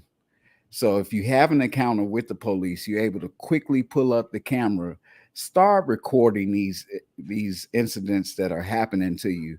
Like you brought up the sister, she was doing 60-second clips. That's just not sufficient. Okay. You know, the police, they have their cams, their body cams, but mysteriously sometimes in a lot of cases, these cameras are being deleted or, you know, misappropriated with the footage. And so we need our own accounts as to what's going on. And the police cannot tell you, no, you can't film this. That is not law. That is not correct. Begin taping these events. And I've never had incidents with police simply off the fact that if I encounter them, I'm respectful. You know, I'm not taking it to level 10. I'm not even going to level 2. You understand what I'm saying? And as long as we keep it, even though you will encounter officers that will take you there, that will push you, you know, you still keep it even keel and you shouldn't have no problems. But as long as you're doing part A and part B, protecting yourself and having that footage, I think you're good. I agree 100%. I always tell people to record, whether it's voice recording, video recording, record something. Unfortunately, it's so unfortunate. You do have corrupt officers out here. You have officers that would make an honest mistake and then go out their way to cover it up because they don't want to deal with consequences. So you do. It is what it is. And so as a citizen, you need to make sure you are doing things to protect yourself. Stop putting the onus on someone else to make sure that you are protected 100%. You got to do your part. It's not fair, right? That's their job, but it's not fair. But anybody, you know, in any profession who abuses their power, it's their word against yours. Policing is no different. And so put yourself in the best position possible. Hey, I'm recording this for your safety and my safety, officer. No disrespect. You know, some of y'all don't be acting right. Not you, but some, right? Right. And then, like you said, be informed on the laws. It is our obligation. I got in trouble one time, a long time ago. This officer wrote me 6 tickets, and I went to court and fought it, and I refused to pay it because I felt like it was ridiculous. And the judge said, I said, Your Honor, this isn't fair. This is what happened. I drew it out. You guys know I'm an artist. For those who don't know, I drew this whole accident scene out that took place. He wrote me all these tickets. I thought it was, and I met him when I became an officer. And I said, hey, you remember me? He was like, no. I was like, yeah, asshole. Right. And so I told myself I would never be that cop. I would never be that cop. Right. And what ended up happening? The judge looked at me and said, ignorance to the law is no excuse. It's no excuse. Right. That's what she said. And I said, who's going to remember all these damn laws, man? Like, who says that? It was so insensitive. To me, I thought it was rude. I thought it was disrespectful. But it's true. Somebody, but it's true. And then I'm looking around and nobody cares. Right. So then they're like, sir, can you pay $650 right now? I said, I'm not giving y'all a damn thing. And she said, okay, sheriff, right? Guess where I went? In handcuffs and in the holding cell. Yeah. Right. And I was in there with about 12 other people. Who was in there just talking mad trash about the police. Nah, F them. I ain't paying nothing. They got to take me. This some bullshit, right? Guess what happened? 4 hours later, they're like, hey, you guys, last call if you want to make your payments or we're going to the jail. I was like, shit, I was just playing, y'all. I can't I was even just playing. I'm just playing, y'all. Let me get my ass up out of here. I got school tomorrow, right? And I paid, and those brothers, the ones who didn't pay, they went on to the jail. And they're gonna stay in jail for 3 or 4 days and get time served. And I walked my behind right out there and swiped my debit card with real shing shing. I said, yeah, I need to get up out these handcuffs, player. All right. And I didn't like that. I didn't like that. I did not like that. And remind you, that was my experience. First time an officer put me in handcuffs, and I went all the way to the holding tank in the court building, and they were going to take everybody's ass down to the jail. And I was like, I had to change of heart real quick.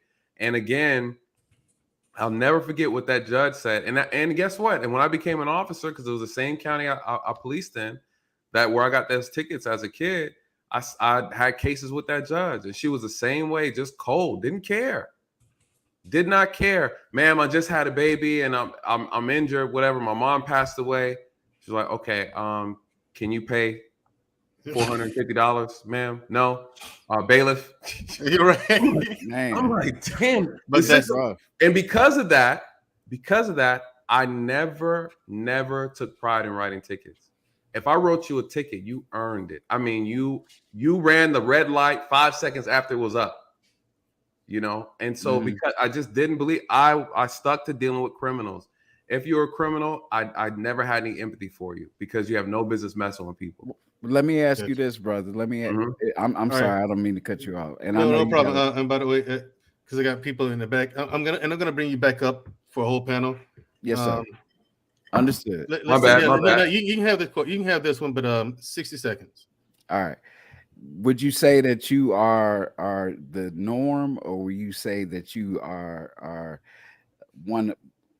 a dime? You're not a dime a dozen, but yeah. But I'm not the norm, but there are more like me, right?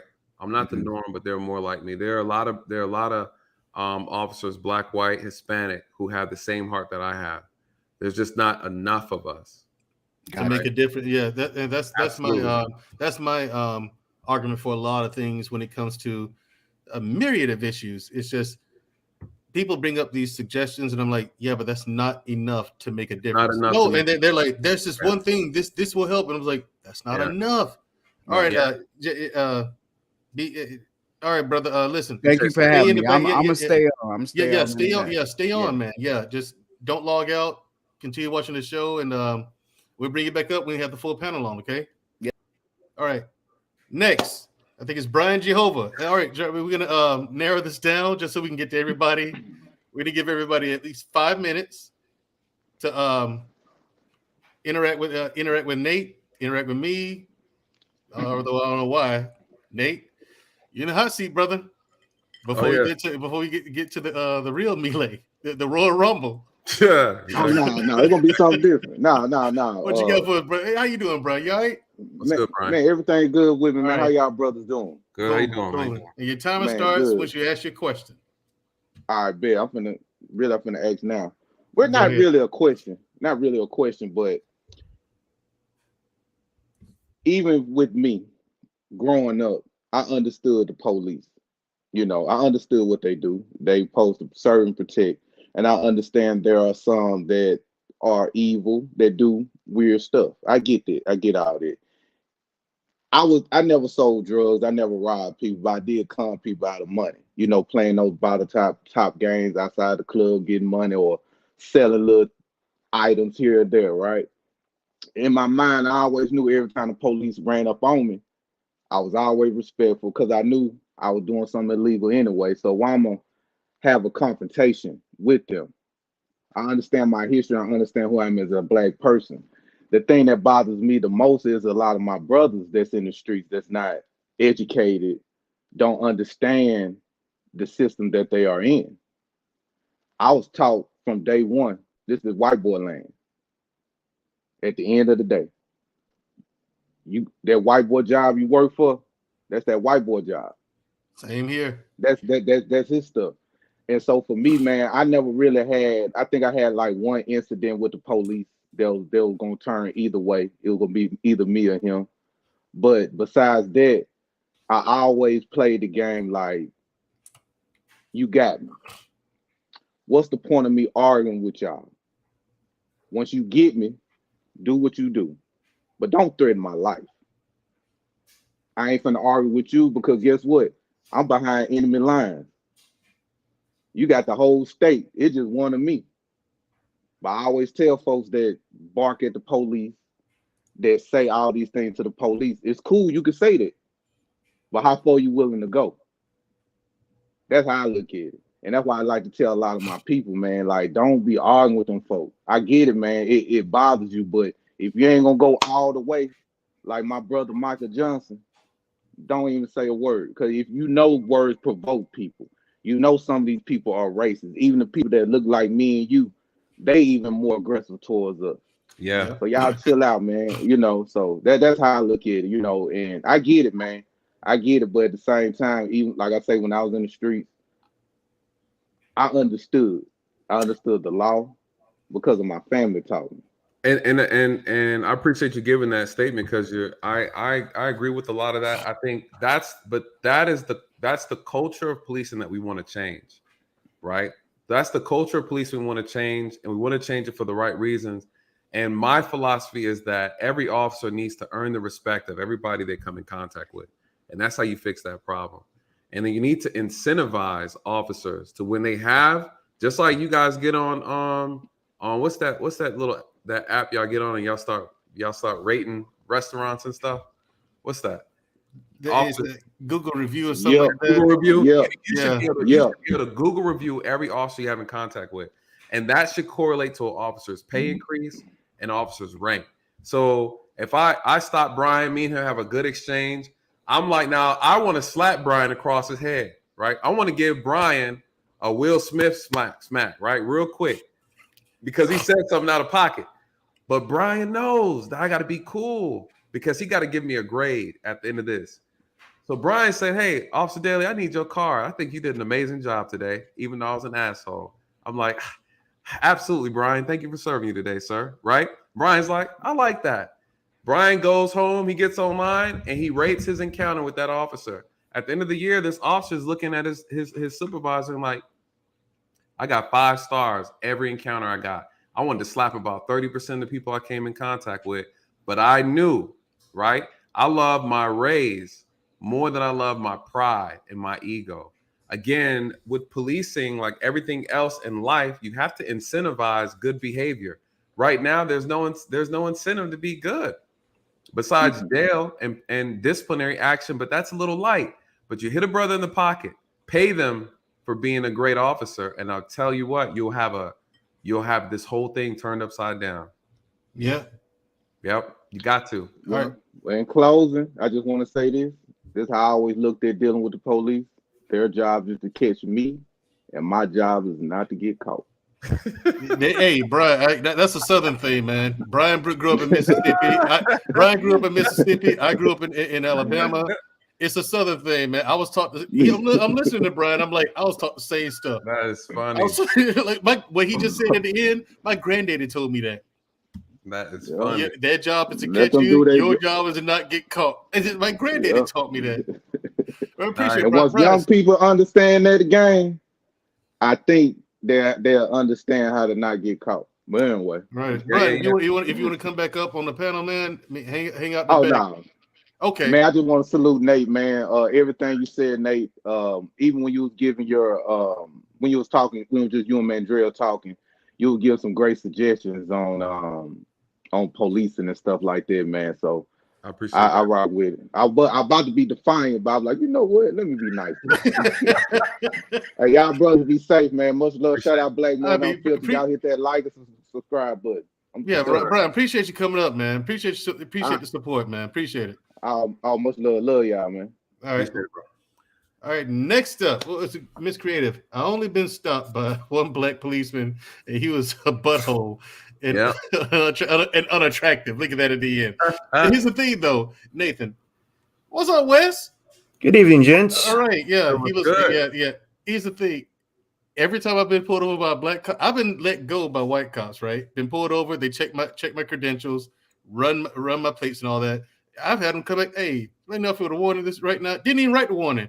Just say, take it easy, all right? All right, no problem. A black cop, I'm getting that ticket. You getting that ticket? A black cop, I'm getting that ticket.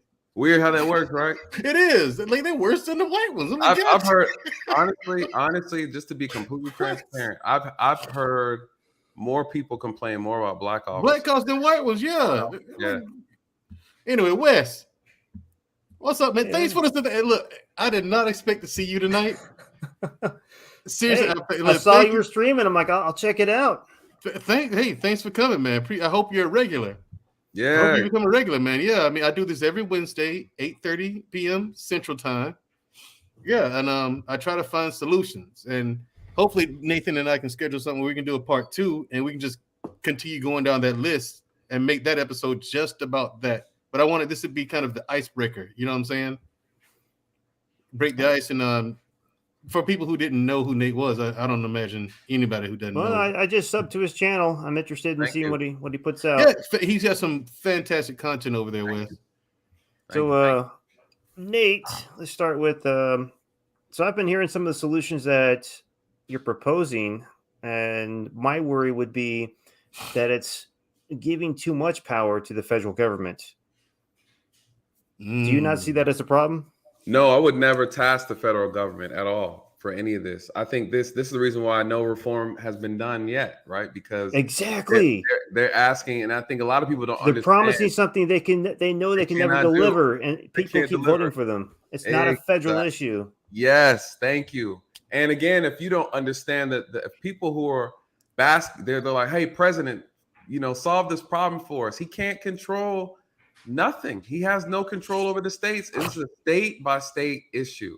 But what I mean, it has to be done on the national level. The states have to get to in some sort of agreement where they all accept some sort of a universal nationwide plan and structure for policing. When I say like a nationwide license, is no different than how we have our drivers like insurance for our car, and we're allowed to drive from state to state. It's recognized by every state that if you have Allstate, though you got it in Texas, if you get in an accident in California, your car's still covered, right?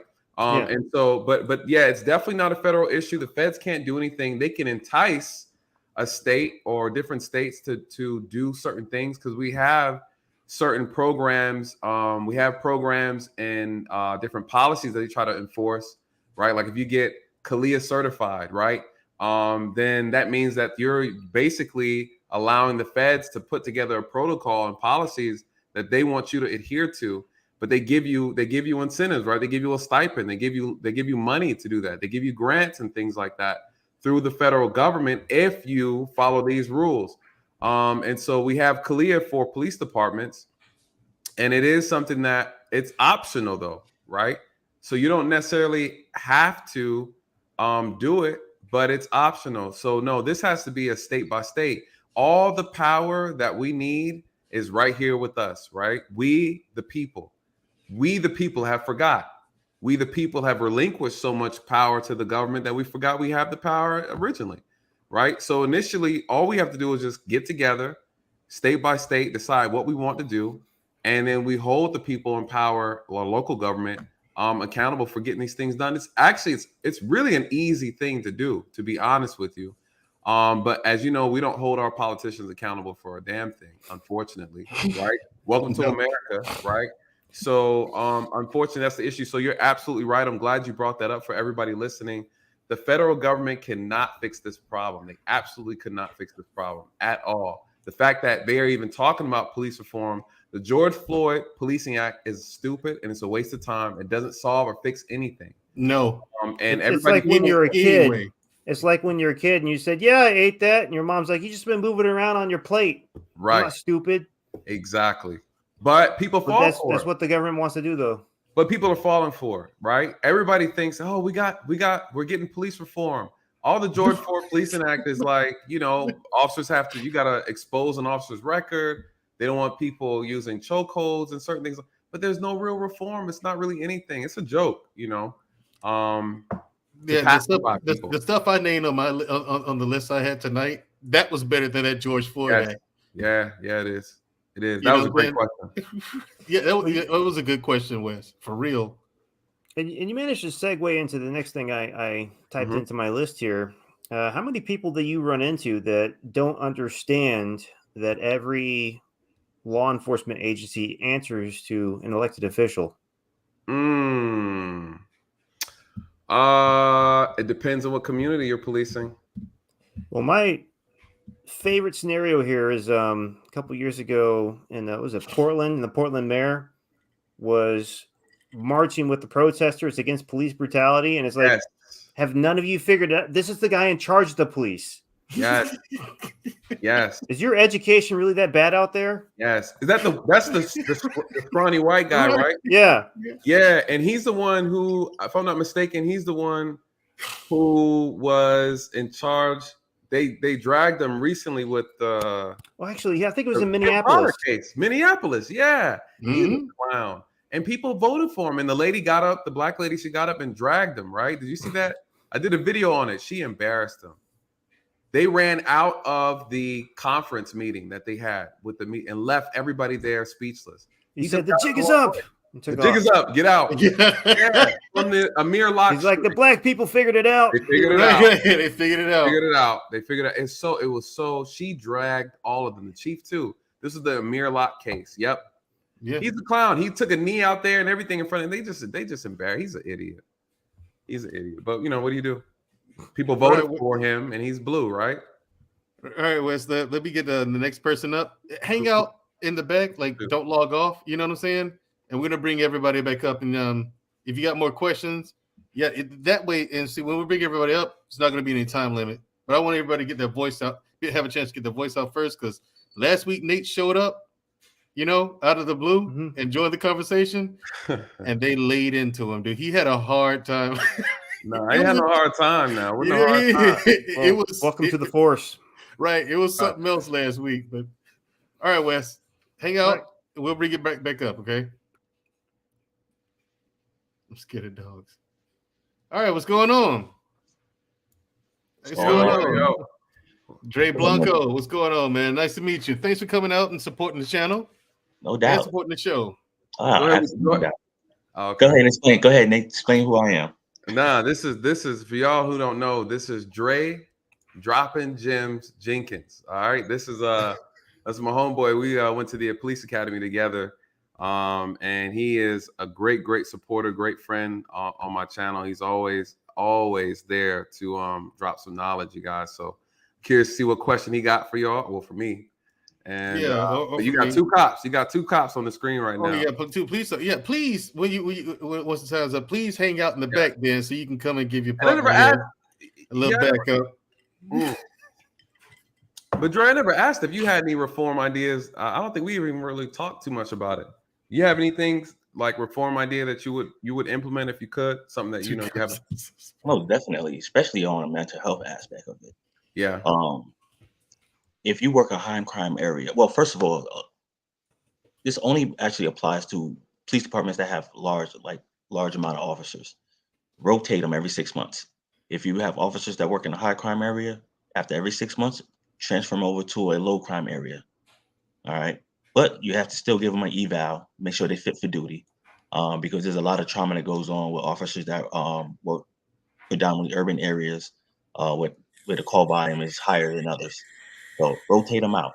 Not only does it help in training, it helps in diversity, and it helps in keep officers from being burnt out.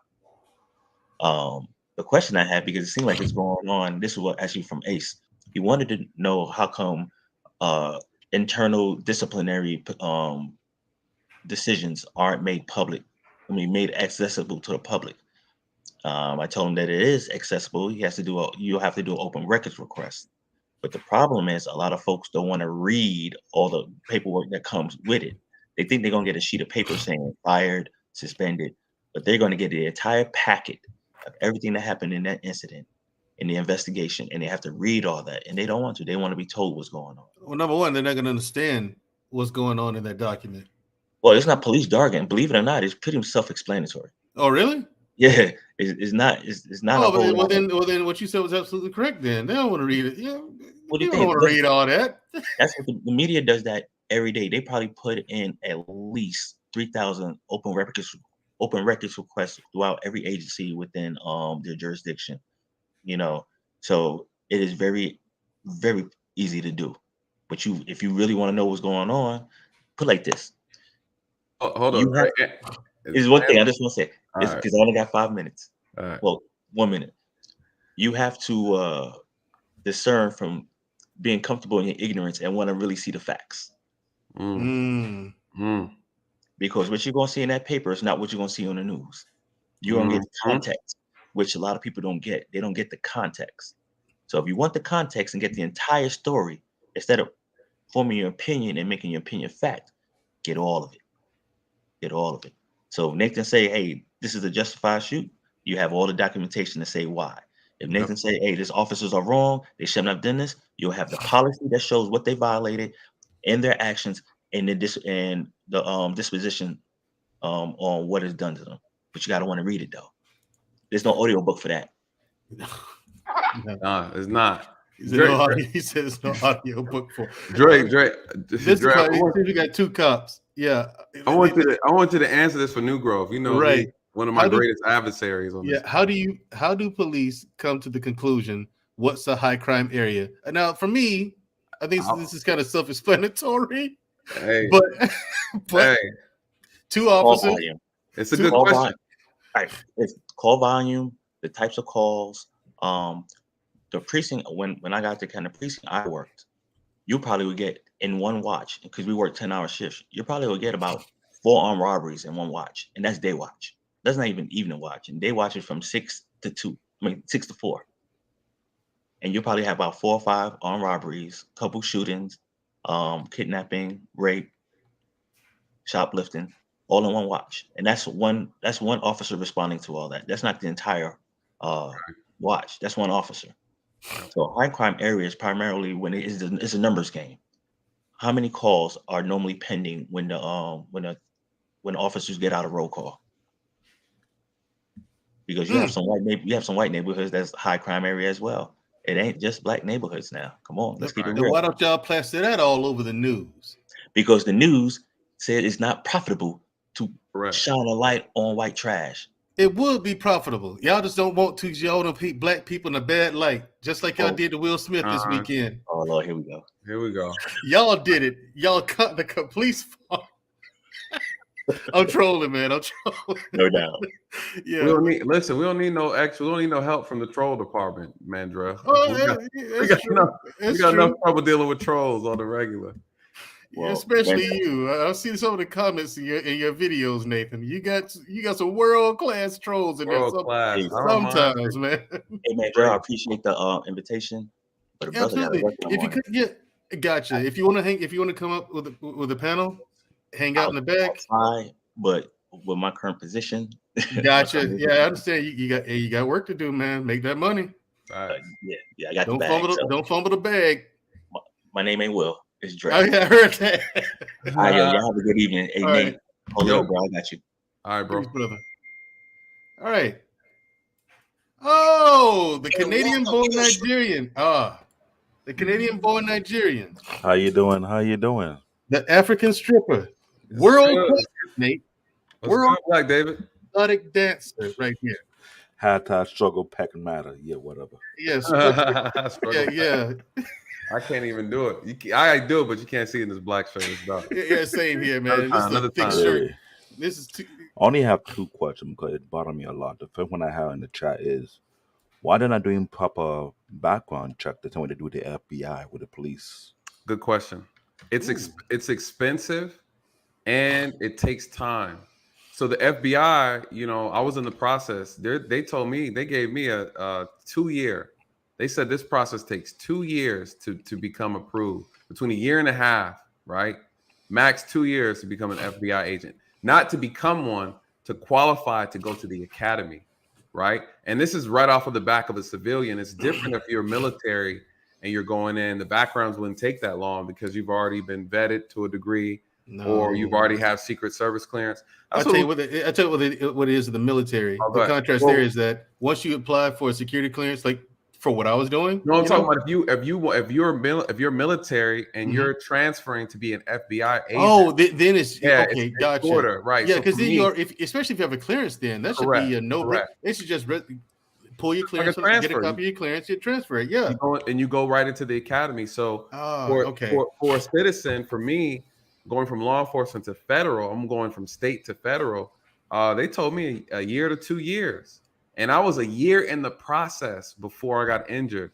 And I was only in step 3 of, I think it's a 6 or 7 step process that they have to vet you through. So imagine if we already vetted police officers like that, to where you had to go through 7 stages. It took you a minimum of a year before they would even hire you. That would eliminate almost 80% of the problems, right? And then here's the other thing too. One of the things that really surprised me about the process with the feds doing their vetting, they wanted me to put my neighbors' addresses and names down. I didn't even know my neighbors. They're like, I need to know who lives next to you. We plan on coming out there to interview them, right? So could you imagine, as police officers, that people are willing to come to your house and interview the people who live in your community and ask them about you? So you're talking about an extra layer of vetting. I think it's an amazing idea, right? I think it's necessary, but you got to remember, it takes time, it takes money, and then a lot of states are desperate in need of people to do the job. But if you change the amount of calls that police go to, and you reduce that, and you put police officers, their use for very specific crimes, then you can pull something like that off, because you have maybe a non-emergency force that goes and they answer the noise complaints, the traffic accidents, they write tickets and things like that, and use police officers specifically for violent offenses, high felony related offenses, and not a bunch of misdemeanors and non-emergencies, right? So again, officers are being used for way too many services. And if you retract a lot of those things, you could train them longer. You can do more things with them. Just like what Mandrell said earlier about his idea, in order to pull that off, you have to reduce the services that the officers are responding to. So, I agree with that wholeheartedly. I've always felt like that, though. I mean, why would you call a cop? Why'd you call a cop to go get your dog? Man, I have people call me because their kids don't want to go to school. I have people call me because their kitten got stuck in a car engine. I mean, like, people call the police for every damn thing. Oh, I blew my tire on the road. I ran out of gas. My car stalled in the road. I mean, people call the police for everything. So. Well, my second question is a little tricky. What are the origin of stop and frisk? And what do you think about the infamous police department about to reactivate in New York City Police Department? I don't know about the origins. I can't speak to that. I have to come back to you on that. I have to look that up. I'm not familiar with the origins specifically. And what about the infamous division that had in the NYPD? I remember that reactivated. What do you think about bringing that back? If it's needed or it's a big mistake? I think it's not a bad thing. The problem is people abuse power, right? Officers have a lot of tools that we can use. I think the problem with stop and frisk is that there's no way to legitimately judge whether or not change my life photos. I'll change it. All right. And then got a new fan, Nathan. And then blow 2 in the process. Yeah, you got a new fan. One and blow 2 in the process. I think what happens with stop and frisk is what we're seeing a problem with now with officers who are supposed to be doing legitimate traffic stops. People are questioning whether or not you are doing this because I'm black, right? Are you doing this? Are you stopping me because you're racially profiling, or because you really legitimately think I'm up to no good? The problem is there's no legitimate way to examine the heart of people. And because there's no way to examine the heart of people, there's no way to tell. And because of that, and because officers have abused stop and frisk, I think they're right about taking it away, right? And so I believe anytime officers cannot properly use the tools that are given them, I don't think there's anything wrong with them losing them. And I think it's up to the citizens. I believe the people should decide what tools officers have, and then we should tell them whether or not we are mature enough to utilize them. And we're not asking that question because Mhm. when they tell you to bring that division back, that division was originally using the top of it to the highest degree. And during the correct, survey, it was noted that they were pulling over Black and Latino people more than do other race. correct, And I had some negative experience behind that out as well. correct. So that's why I asked that question, because for one, to have that information department brought back to life, we're not sure are they gonna be properly trained this time, unlike before. Right. And it's for the people. And I think the big problem is, in my opinion, is they abused it. They proved that they're not mature enough to use it properly, and you lose it. Same thing with people saying no knock warrants. Officers have abused it, right? We've seen incidents where it's not working right, and so then you lose it. I would say this though, you can frisk somebody in general. You can frisk somebody in general if you have a legitimate reason to, right? So as long as they stick to investigating laws, investigating a crime or a violation of the crime, then you don't really have a problem anyways. So I think that's one of the issues I have. Stop. You don't need to be frisking anybody. If there's no crime being committed, then leave people alone. It's just that simple. It's just, so what they were doing is they were doing it regardless of whether they had any type of and that, to me, that's Especially where in the issue. Brooklyn, Bronx, and Oh yeah, I know. Queens. Oh, I know. Yeah. All right, David. Black David, hang out in the I'll back stay for behind. us. I'll stay behind. I'm enjoying this conversation because Right. Because I can tell you got more questions. So I mean, hang out. We'll And to New Growth made a comment. Yeah, they took it away because it's unconstitutional, right?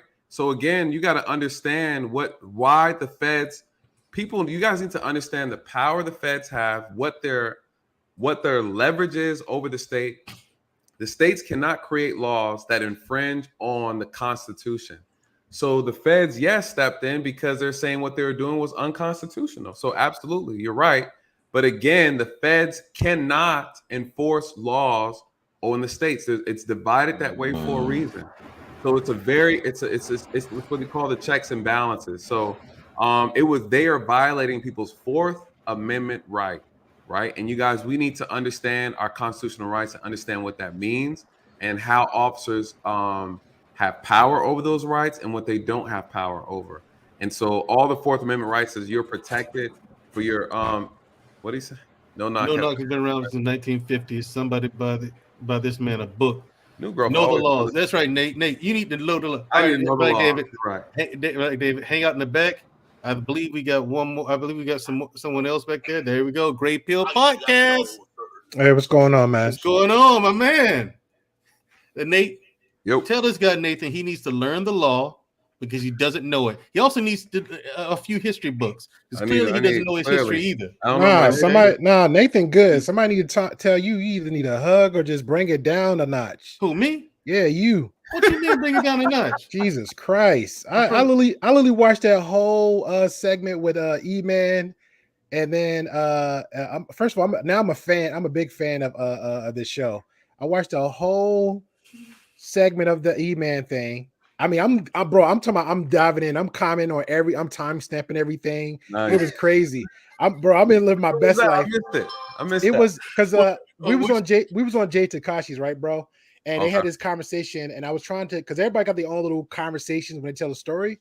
Right. So Mandrell said his bit, somebody else said his bit, somebody said theirs. It was a good conversation, but nothing was add up. So go ahead, I'm gonna get my drink while you talk. Go ahead. Okay, cool. So Black Man I Nowhere said, hey, you should just check out the channel, blah, blah, blah. And I said, okay, cool. So one night I just get on. I said, I got nothing to do. So I actually watched it, and I subbed them before, and I get on it, and I'm watching everything transpire as it come up. Now, I will give it to you, Mandrell, because I know I don't want to veer off the topic. This is not the whole thing, but just to get to closing. Yeah, no That's problem. okay. I said, okay, cool. I see what Mandrell is coming from. I see the whatever. I'm like, bro, every step I was going, I'm like, I'm time stamping. Mandrell need a hug. Mandrell need to stop yelling. Mandrell need to give his man time to speak. Okay, man. Now I'm like, hey, E-Man is pivoting. E-Man's hypocrisy. This and that going on. So I'm all up in the show, bro. And but It is crazy, but yeah, It is, man. It is. This is a good channel, man. I'm glad to be a part of it. yeah. You got a lot of well-educated people here. Said a lot of knowledge here. I didn't know of Nathan till lead attorney because I couldn't recognize your face, bro. I just kept hearing the conversation. I said, "Oh, that's that smart brother on lead attorney." I said, "Okay, there you go. I hit it now." That's what's up. That's what's up. I appreciate it. I ran across Nathan's channel by happenstance. I was looking into something about another incident involving police, and I was just trying to find some information on it. So I got off Google. I found some information on Google. I went to YouTube, and then like the next day, Nathan Daly's channel came across my algorithm, right? So I clicked on it just out of curiosity, see what he had to say. Watched, I said, okay, and then I watched another video, and another video, and about the third or fourth video, I said, okay, let me just subscribe, hit the bell, because I'm gonna watch. This is a channel. I was like, this is a channel I'm gonna watch. So that's weird because he never because I'm big on knowledge or just anything, whether it's anime or just tickets, whatever. Because I represent Jersey, you know what I'm saying? So my because there was something you said, Mandrell, I wanted to clap back a little bit because it comes back to everybody's different. That little space you said, I'll get passes or verbal warnings from white officers, but black officers give me tickets. I'm getting that ticket. I'm on the other side. Like white officers are like, hey, you get that ticket. No, white officers give me passes, bro. White officers give me passes. I mean, again, Yeah. I'm in a suburban area of Cranford, New Jersey. I remember I had a 2001 Chevy Camaro T-top with the pipe stuck loud. I got the car, I got it, but beforehand, the lieutenant knew I kept talking about this car. I wanted the car so bad. And then anything else, I got the car. I didn't have no plates, no insurance, no nothing on it. So I'm riding literally dirty. Right. So I see an officer come by. I'm at the gas station pumping, so I'm looking at him. So he turns down the block. I said, okay, let me get in my car and go. For somehow magically, that second went from made a right turn. I'm going left. And he's right there on my ass. I said, how is I said, okay, oh crap, here it comes. Let me pull the car over. Let me go in the parking lot. So at least, the very least, I can get the ticket. I can walk down the street. This is my mind thinking. I can get the ticket, walk down the street, and then come back a later time, get the car, and just drive it home. So that it happened that way. They was already to tow it, give me the tickets, they arrest me. And it was like, oh, so there's like, can we search your car? Sure, search your car. Now I didn't have to give them that information. Right. You know what I'm saying? So I let them do it anyway. Sure. They saw the Dunkin' Donuts shirt. They put two together, like, hey, you work there? I was like, yeah, I work at Dunkin' Donuts. They called the lieutenant. Next thing you know, second officer, third officer, fourth officer, the lieutenant come. And I was like, hey, I'm telling you, in Jersey, we chill as fuck. We just like, fuck it. It is what it is this time. That's what it is. So the lieutenant comes. He recognized who I was in the conversation we had because I kept talking about that car. So he's like, look, your mom, who's your mom? So I tell him like my mom is officer, blah, blah. He called my mother. I don't know what they talked about. He comes back like, look, we're going to give you a ticket for this, that, third. I'm not going to tell you what to do, but we're going to go this way and you can go that way. I say, okay, officer. I got the ticket. He said, oh, yeah, by the way, your mom said she's going to kick your ass. I was like, shit. You might as well take me now, officer. So, but yeah, officers on my end, it was just the white officers. I never had a problem with them. I really never had too much problem with the black officers, but I know they got to do their job. That's my experiences with them. Because if I done it, I done it. You know what I'm saying? I've done a lot of foolish things. And my MO for my repeat offender will be a ticket, or speeding ticket, or a traffic offense. So that's pretty much. Have you had issue with officers, white or black, be like real unprofessional, disrespectful to you? No. I know I remember that moment. I say maybe a little 5 years ago when it just started re-blowing up where officers were like beating on kids and all them stuff and everything else. I got scared then because I'm where I'm at. I'm in Alabama, but where I was staying at before was in a small town, Blakely, Georgia. And I was speeding down 27 and I didn't see him, but he saw me. And by that moment, when he pulled me over, I got so scared and paranoid because just looking at him, I just figured like, okay, this is going to be like some redneck type stuff, how he presented himself, how he walked, but it never happened that way.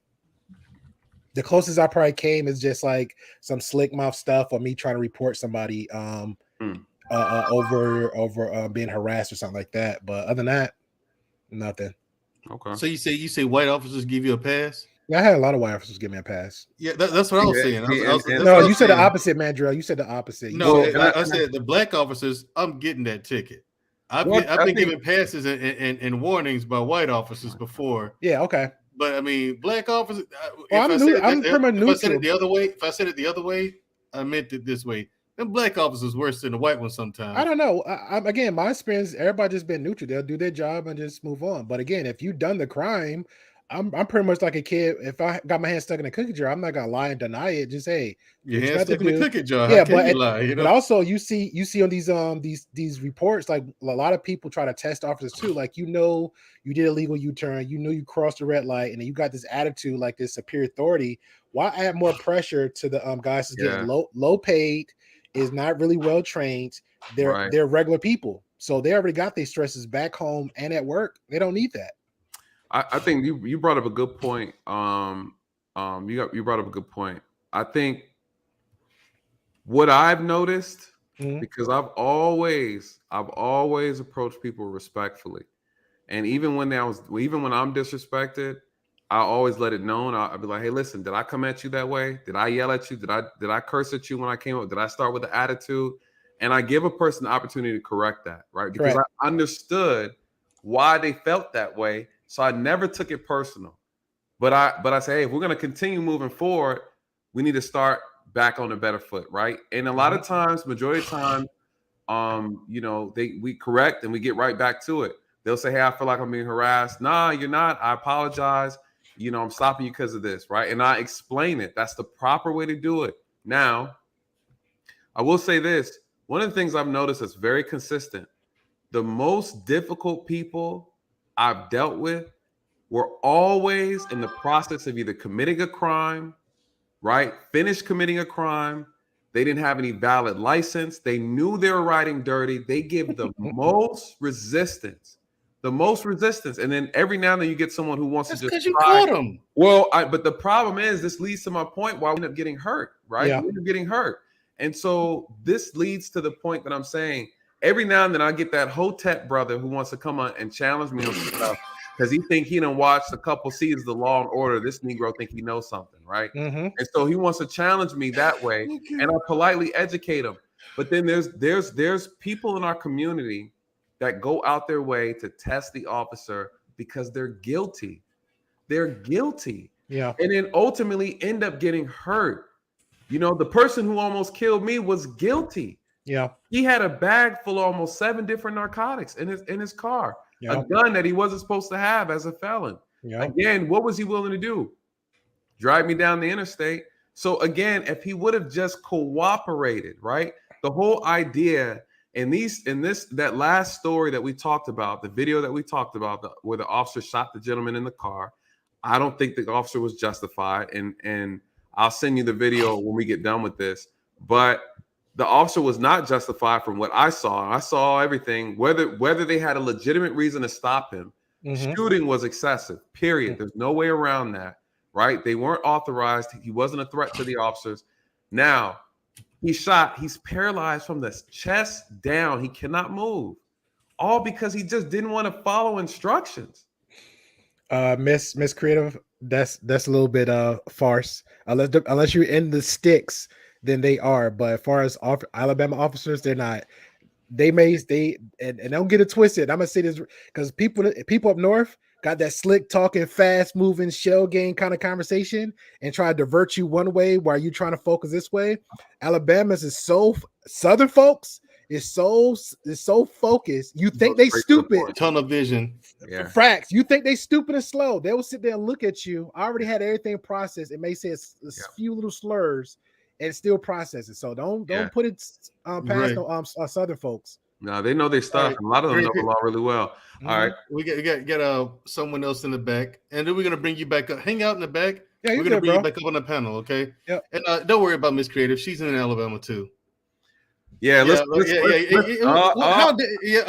Hill. We got to get Sir Hill in. Right, Sir Hill Speaks is in the building, ladies and gentlemen. And before you start, let the brother do his own intro. Damn, he done killed it for everybody. I like when he does his intro. He can do it himself, But before we get to that, it's your fault because you had no business catching the dude, Nate. See, this is what I'm talking about with you, Mr. Bailey. My Officer bad Daly. for You doing my shouldn't have job. caught him. Doing what the taxpayers paid me for. Right. My bad. It's your fault. Sir Hales. Hey, Give us how's it going? Can give you us guys that hear me? intro. Hey, yeah, we can hear you fine. Give us that intro. Oh, tonight it's not about me. It's about Mandrell, your show. Shout out to you. Shout out to Big Bro Nathan Daly. Shout out to Black Man Unfiltered. Yes. Well, since I'm here, ladies and gentlemen, it's the one of the only Black Man Unfiltered network. Make sure you hit the like button and subscribe. Let's get it. Facts. There you go. There you go. Sir Hales. Yes. Sheets. Hey, Thank so you for pulling up, man. Hey, thanks for having me. I wanted to ask a question that I've been wanting to ask for a while, particularly as it relates to race relations. All right. So two things for real, Nathan Daly, and I see the moderators in the chat. I will be as quick as possible. The first one is a Black officer, somebody in this. Do you feel the brunt of the responsibility for representing Black officers, you know, in the wake of all the corruption, the perceived corruption that we see? Do you feel that weight and like you have to, I won't say be extra kind, extra nice, extra forgiving to do your job so that you won't appear to be part of the bad ones? That's a great question. And I would say wholeheartedly no. And the reason why I say that is because when I decided to do this, I made it a point to be transparent as possible and be genuine. And I start off by telling people that I'm your translator. I'm here simply as a vessel to translate these issues from police to people and people to police. And if I have to throw a fellow officer under the bus to keep it real, I'm going to expose the truth and I'm going to give it from my perspective the best as possible. At the same time, that's why I'm always quick to tell people I know Black officers that treat Black people worse than white officers, right? I make it a point to say that to let people know this is not all about skin color. There are other issues and variables at play when we're talking about fixing the law enforcement problem. And I tell people that to let them know that just because the officer is Black doesn't mean he's going to treat you any better than a white officer would, right? And so I want us to get in the habit of removing color out of the conversation. Not to say it's not conversation worthy, and not to say that, but we can't get stuck on it. And a lot of times we get so fixated on race that we miss all the other 8 issues that are equally just as important. And sometimes in our community, we focus so much on it and we throw racism around, and we're too cavalier with the word racist, racist, racist. And I know white officers that would jump in front of a bullet for a Black family, Black babies, right? I've seen them do things that they never advertise in the media, right? And so I've seen Black officers do things that they have no business doing, and I address it, right? And so, and vice versa. And so again, I think I try to get past race in a sense and start talking about the other pieces of issues that people don't see or they ignore, or they think it is race related and therefore they're looking at it the wrong way.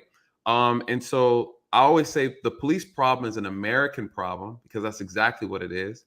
Just not too long ago, there was a white officer that shot a white man in a wheelchair 9 times in the back, right? And he didn't have a weapon. Well, he had a knife in his hand, but he's in a wheelchair. So I say this is one of the biggest problems. That was never marketed and advertised in the media. White people, Black folks, we don't know nothing about that incident. A lot of us never heard about that incident. You have another Black officer on YouTube who's very popular. He has over 1 million followers or more. He said that was justified, right? He also said Ahmaud Arbery, his death was justified, right? And so again, he is a Black officer. That wasn't justified. Neither one of those incidents were justified. There are some people who are in Black skin, right? And they have the mentality that police can't do no wrong. That's not who you're talking to now, right? Mm-hmm. The police can do wrong. And I have no problem calling them out because I swore an oath to the people. My allegiance, yes, are to police officers. My oath to serve is to the people. That's who I look to. That's who I serve, right? And of course, we know who we really serve, right? I serve God. But, you know, my oath is to the people, right? And so that was a great question. And that's why I hurt some feelings sometimes when I get up here and talk. That's why a lot of people don't want me on their platform. Other officers, I reached out. Those who do want me, they have the honest conversation. But I tell you right now, when I really go mainstream, people's feelings are going to get hurt. Actually, I got one more question for you if I have Go on, time. brother. If I got time. Yeah, So, so Yeah, there's this yeah. concept of brotherhood. You kind of alluded to it just a moment ago, yeah. but how do you or do you stay true to the brotherhood while still trying to sustain a level of integrity to the neighborhood? How do you Absolutely. recognize the two? I do it by being transparent. I do it by being genuine. And yes, it is a brotherhood, right? It is absolutely a brotherhood. It's just like having a family. It is a family. You have to ask yourself, how do you address your family, right? If you have a family, you love them unconditionally, but yet they do something wrong, do you not address it, right? Or do you try to hide it? Do you try to handicap a family member, or do you try to educate them, right? So that's how I look at my relationship with the Blue Brotherhood.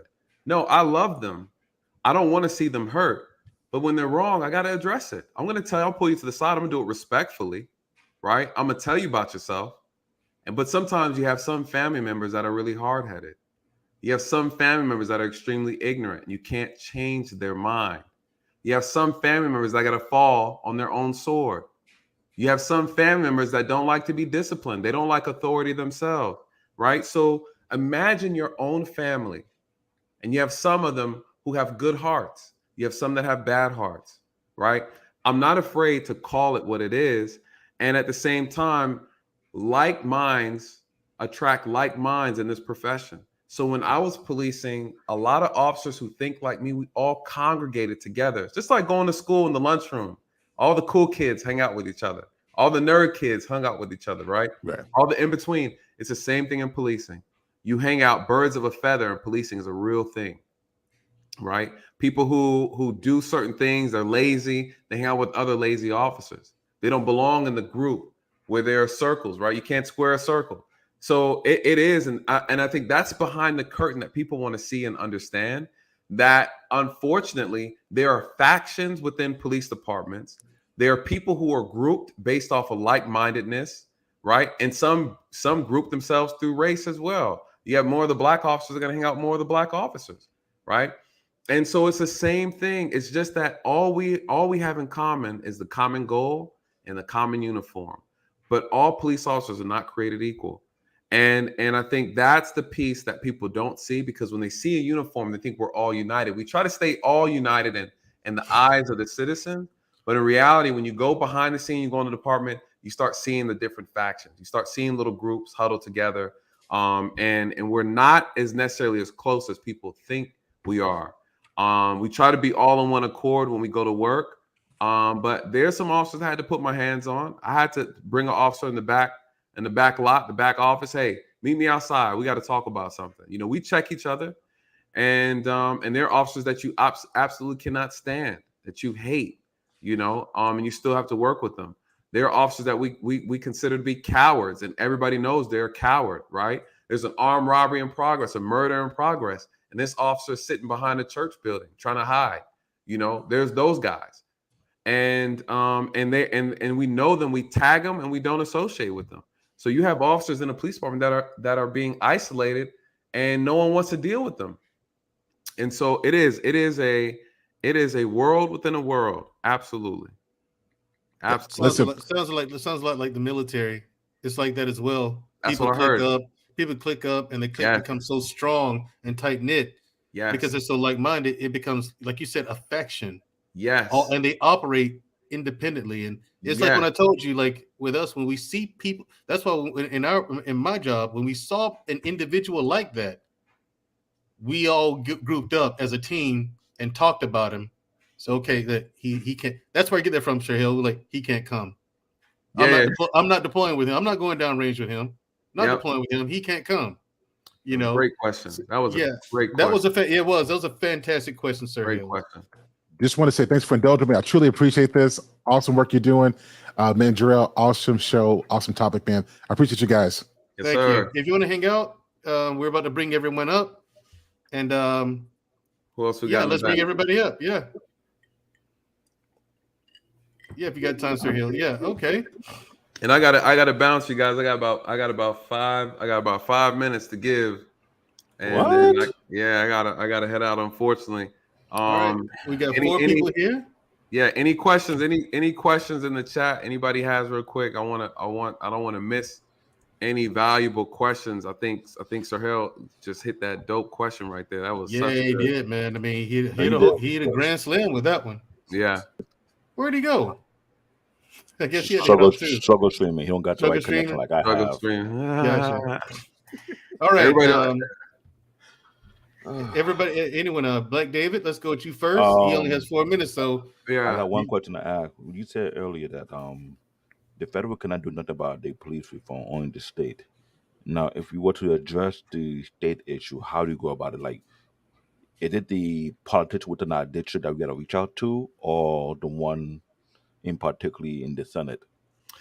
I mean, I would start with the governor. I mean, the governor controls the state. You know, the governor's like the president, you know, and so I would have to do a little research because I plan on pitching my ideas locally with the city of Atlanta first. And Which I'm trying to move to. Yeah. I want to pitch my idea with them and see if they will pilot a lot of my ideas because we have to start from somewhere. People need to see that it can work. And that's the best way to do it. So I want to pilot it small, get some groundwork, get some support behind the ideas. And then honestly, it's the citizens. I need help from you guys, right? I need people to get behind what I'm doing, like, you know, and then be consistent because one of the biggest challenges is that we're not consistent. You know, we see a cause for a hot second, we get sensational with it. You know, people want to support for about a week and then it dies down and then that's it, you know, and then it goes and then people forget about it. So we only get hype, you know, shout out to Dre. He said it's like a sugar rush, right? You know, you're real hype in the moment. And then when you come down on that crash, you disappear. And so, listen, I can't go into politics like that because you can't be a beacon light around a bunch of dark people because again, you'll see me start and then be like, hey guys, I gotta quit. They bought me out. I got too much integrity. I'd rather take the check and shut up than to come out here and start problems and wind up in somebody's right basement. So I prefer to be on the outside. I'd rather galvanize people on the outside than to try to acquiesce to a bunch of corrupt ass politicians. You know, no side is good, you guys. You know, no side is good. And even those who are in it that are good, they're outnumbered by the bad. You're outnumbered by people who've been in politics for over 40 damn years. You know, the incident with Breonna Taylor, a lot of people don't realize the senator, he's been a senator. He's been in Congress since before I was born. And I'm an 80s baby. And he's never moved from that position. You know how much power he has? Of course, he influenced the attorney general to fix the case, right? That case was so wide open. It was so obvious. And they still pulled it off.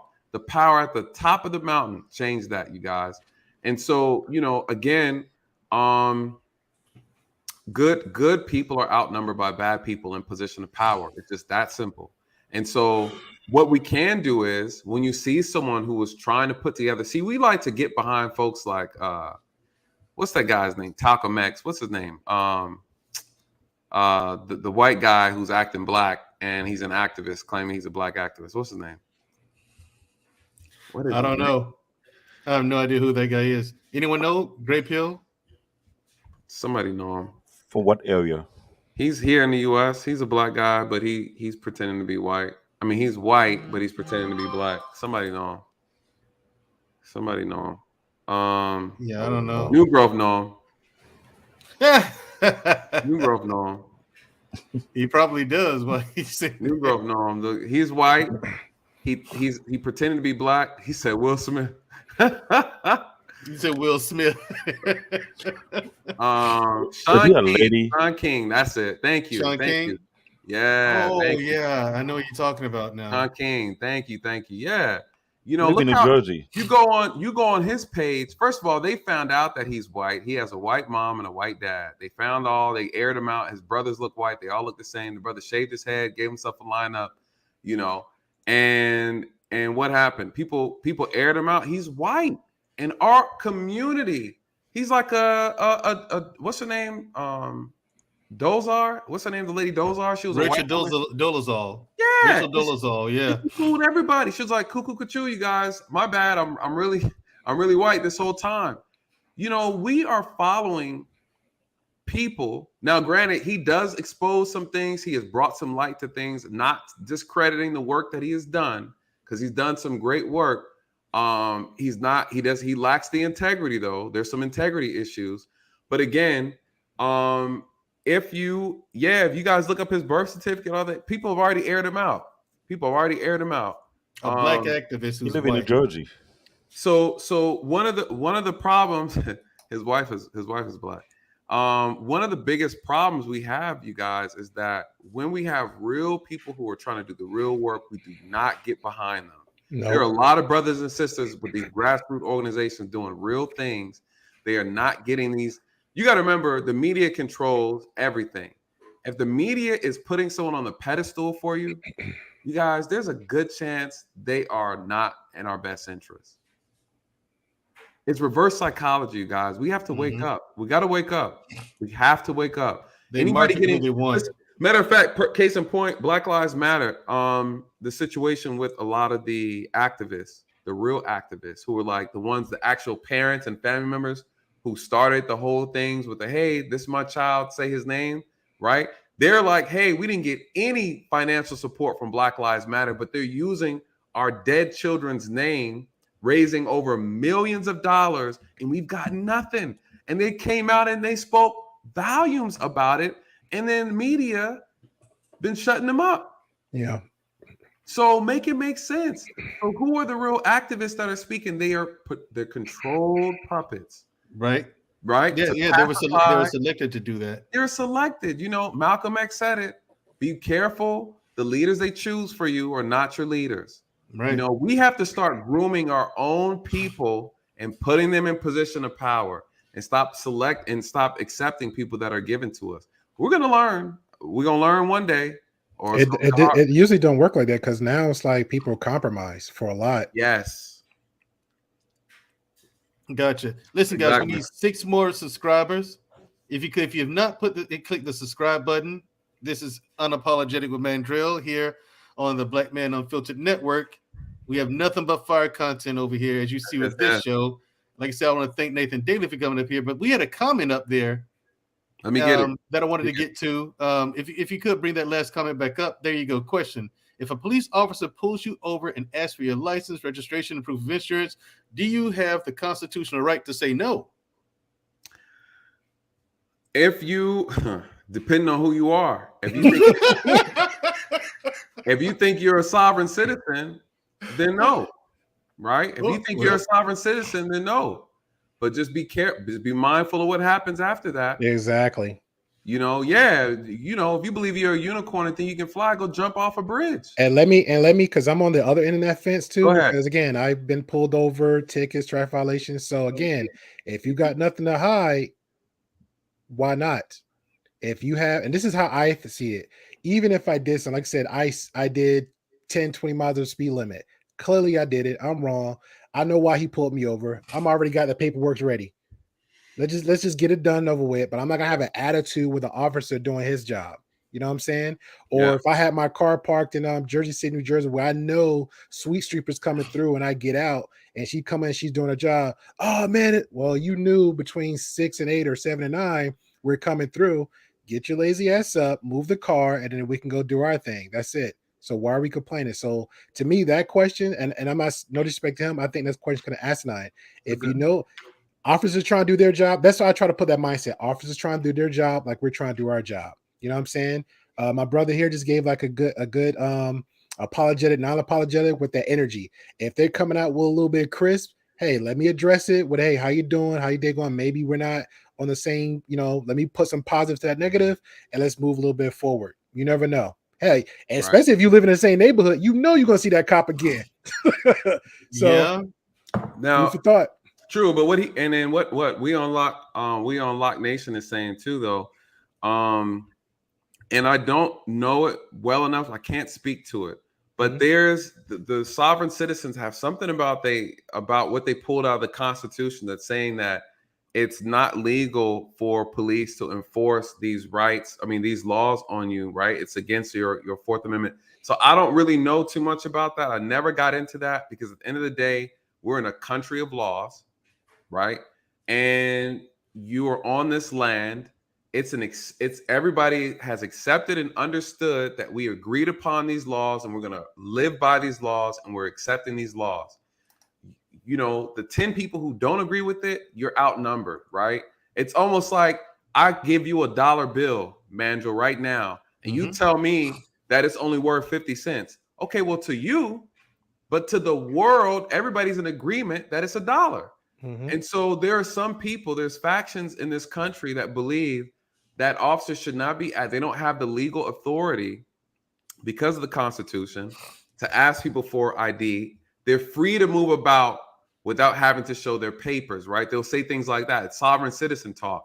And they'll point to things in the Constitution and all that. I don't disagree with what they put together, but at the end of the day, right, it's not going to end well. And so I don't know exactly how, and I need to do more research on that. That way I can have a conversation about it more in depth. So I'm not saying that as a disrespect to you, because that's an area I'm not familiar with. I mean, I'm familiar with why people say that.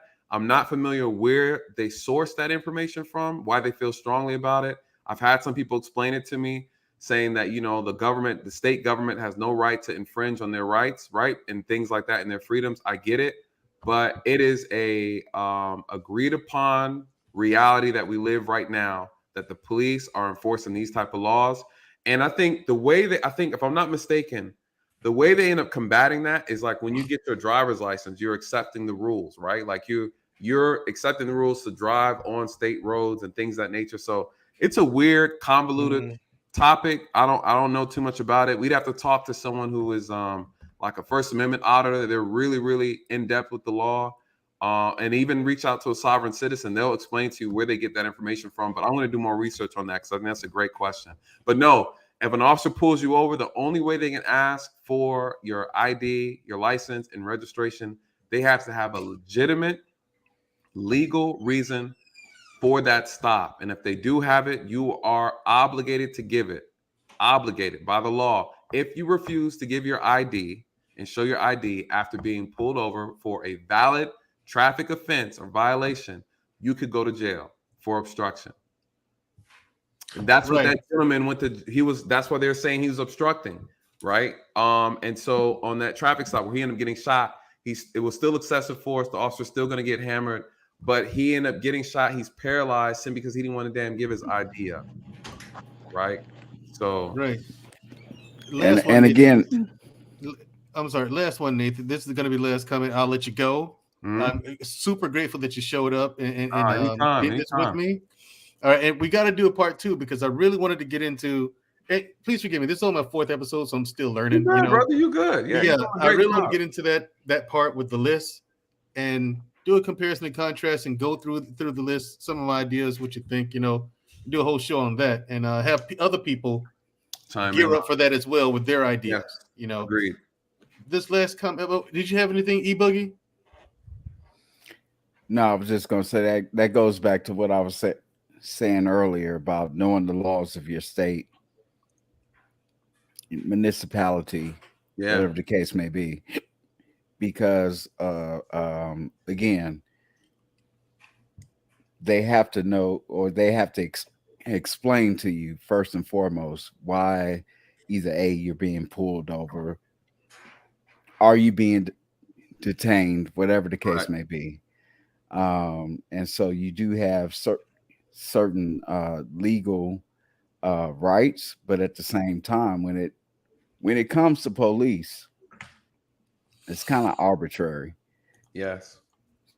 What I mean by that is that they can kind of bend the rules in their favor, if you will. And so that's why, again, my second point was tape these interactions. Okay. Record these interactions if you can't. Don't just rely on the cam footage of the officers. That's a whole nother thing though. But know your rights, but know the law. Point blank. Gotcha.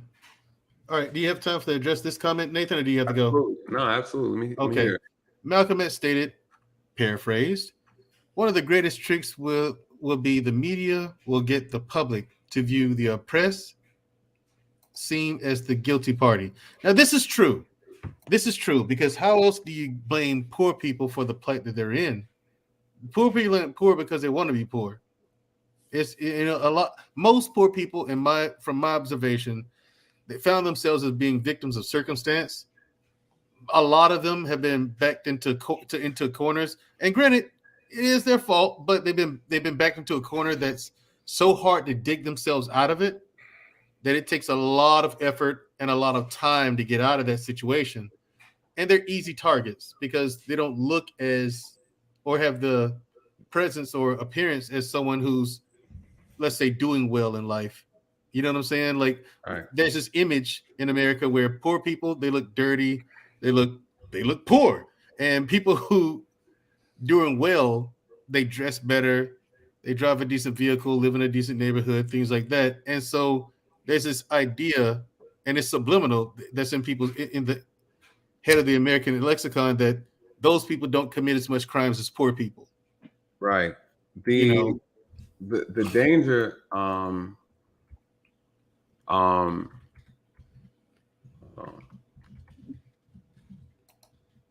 The danger is this is always and will always be the battle of the minds. The battle of the minds, and the physical is the battle of the mind, and the spiritual is the battle of the spirit, right? So this is all about the mind. If you can trick somebody into believing, then what happens? People start to separate themselves from society. They start to separate themselves from other people because they say real quick. That's the problem with law enforcement. You start isolating yourself from civilization. You think that you don't belong to the people anymore. And when you start thinking that way, you can't relate to them anymore. This is why you have officers that develop this ego, this isolation ego mentality, where they're like, I'm holier than thou, right? You feel like you are enforcing laws on people who are barbarians, right? And you yourself think that you're doing something for them, right? That your job is to wash and clean them, right? It's the same thing when these conquistadors and these Europeans went to different countries. What do they say? Hey, we're gonna educate you. We're gonna teach you how to be civil. Yeah. Right? You've put yourself in a position where you have this God complex. So the media is powerful in a way to where it makes people look at other people like they're better than them, or this person's dangerous. We talked about image. You talked about image last time, and I said, what is the number one problem? Black skin, right? They have taught people to believe that black skin it equates to violence, danger, right? Something you need to be worried about. It makes you nervous, makes you scared. Some of us are scared of our own people, right? Let's just be honest. If I see a brother with a hoodie walking past at 2, listen, yeah, exactly. I'm not like, oh, he might be just walking back from Bible study at 2:00 in the morning, or the gym, True that. We don't give our own people the benefit of the doubt. If we don't give our own people the benefit of the doubt, how do you expect other ethnicities, other races to look at us? Let's be honest, you guys. We make movies and TV shows putting ourselves in the worst light possible. We can all name, no one in this chat can name 3 shows where the head cast are predominantly drug dealers and they're pushing dope throughout their community. And it's a popular show that we're all watching, right? You can't name me 3 rappers that talk about shooting and killing and pillaging their community, right? You can't name them. But you can name me a whole lot of black shows where the lead characters are a big-time drug dealer. We elevate these people. We elevate and quote the words in a line too. And our words align to the criminal mindset. We glorify it. We're passionate about it. These people are our heroes. We idolize them. And then people get mad when folks get scared when they see us walking around looking like what we portray on television. Now, you can blame who you want to blame for it. The reality is it takes some brothers and sisters to play those roles. We don't control our own image. We don't respect our own image. And because of that, this is why we have the problem we have today, where people are afraid of Black people for just being and existing. We market our own suffering in this country, and we do it to a T, and it's extremely profitable. Now, we can argue how we got here and who's responsible, tomato, tomato. At the end of the day, we could take the check or we can pass the check. We always seem to take the check. You see some people like Dave Chappelle, I'm going to pass up on that 30, 40 million player. 54 million. 54 million. How many of us today, we know brothers taking, listen, don't I'm saying. On my channel the other day, we talking about Sandfield dressing up in a skirt and tights. So come on. I just need you to take this 10K and tell Mandrell F that nigga. Oh, okay, cool. That's all I need to do. Yeah. Hey, hey, if you want this job, I need you to bend over. Oh, okay.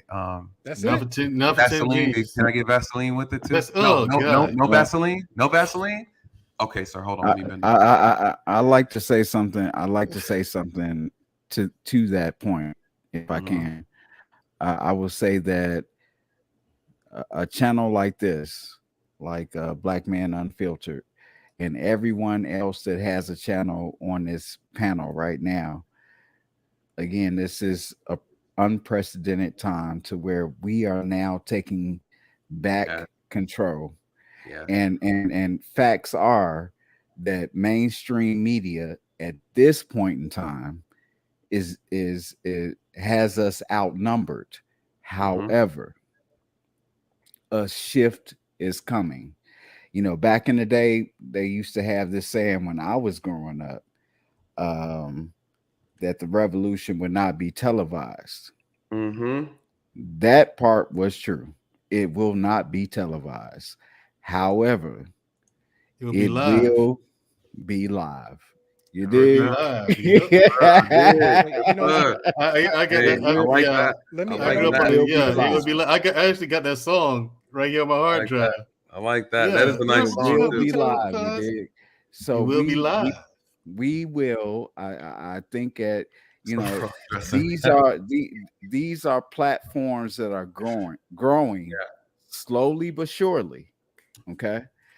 And this is where we have to call on the audience, and we have to say to the audience and say, support this and what's going on. I don't have a channel myself, but I'm supporting the channels that I can support, whether it's by content, whether it's by sharing, whether it's by, whatever the case may be. Support our brothers as far as putting this content out, and our sisters.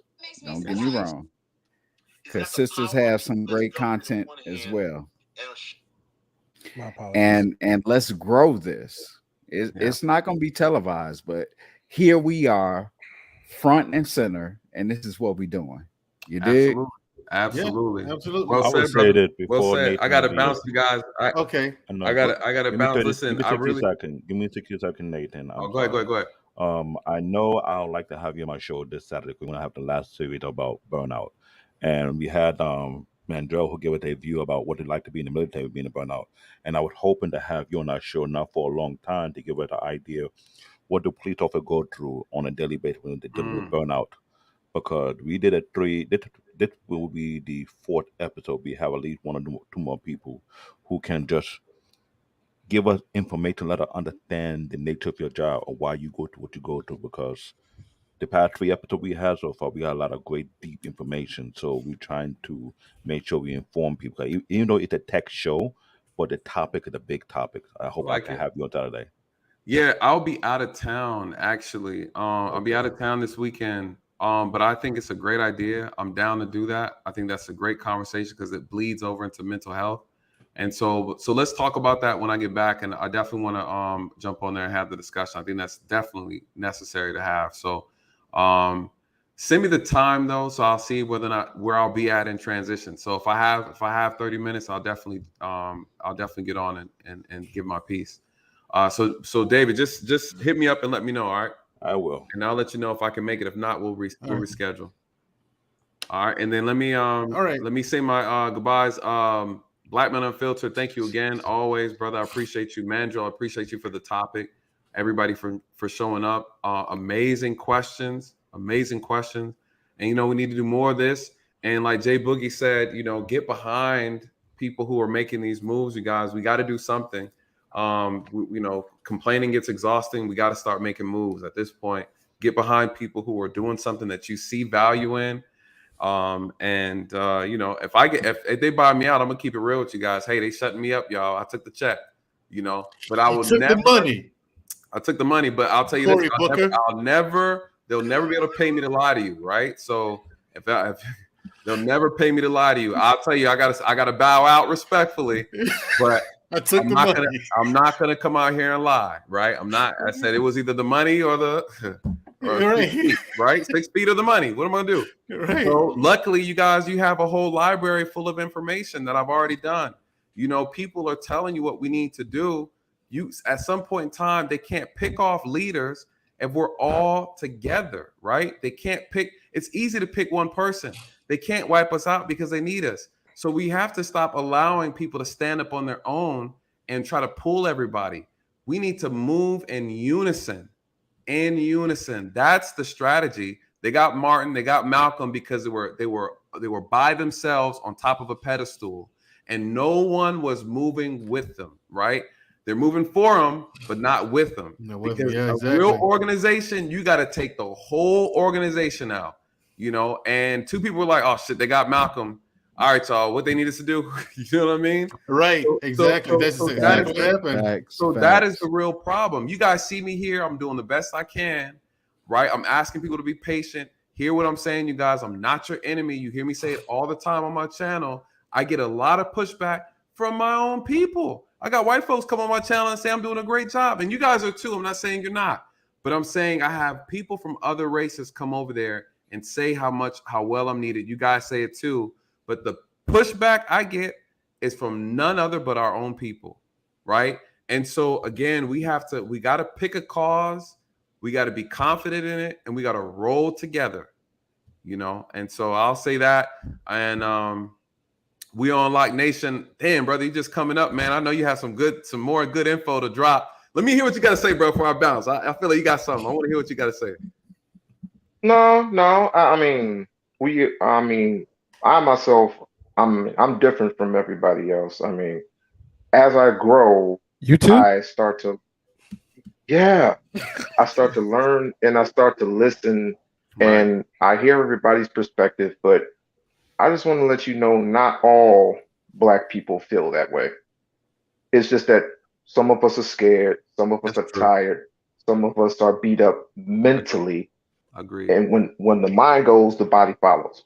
Yes, sir. So I would just like to say, we appreciate your work, we appreciate your efforts, but this is for when I oppose that question, I oppose that question for those who don't know the law. Understood. And I would say constitutional wise, you do have the constitutional right. If something were to happen, say, if you were not in the wrong in that, I would say 60% of people who break the law are in the wrong.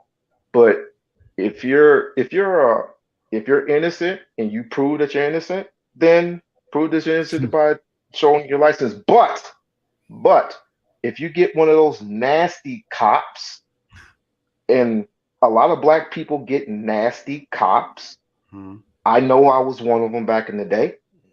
And so I did not know my constitutional law. Right. I did not know about the 4th, the 5th, and the 6th Amendment. Yes.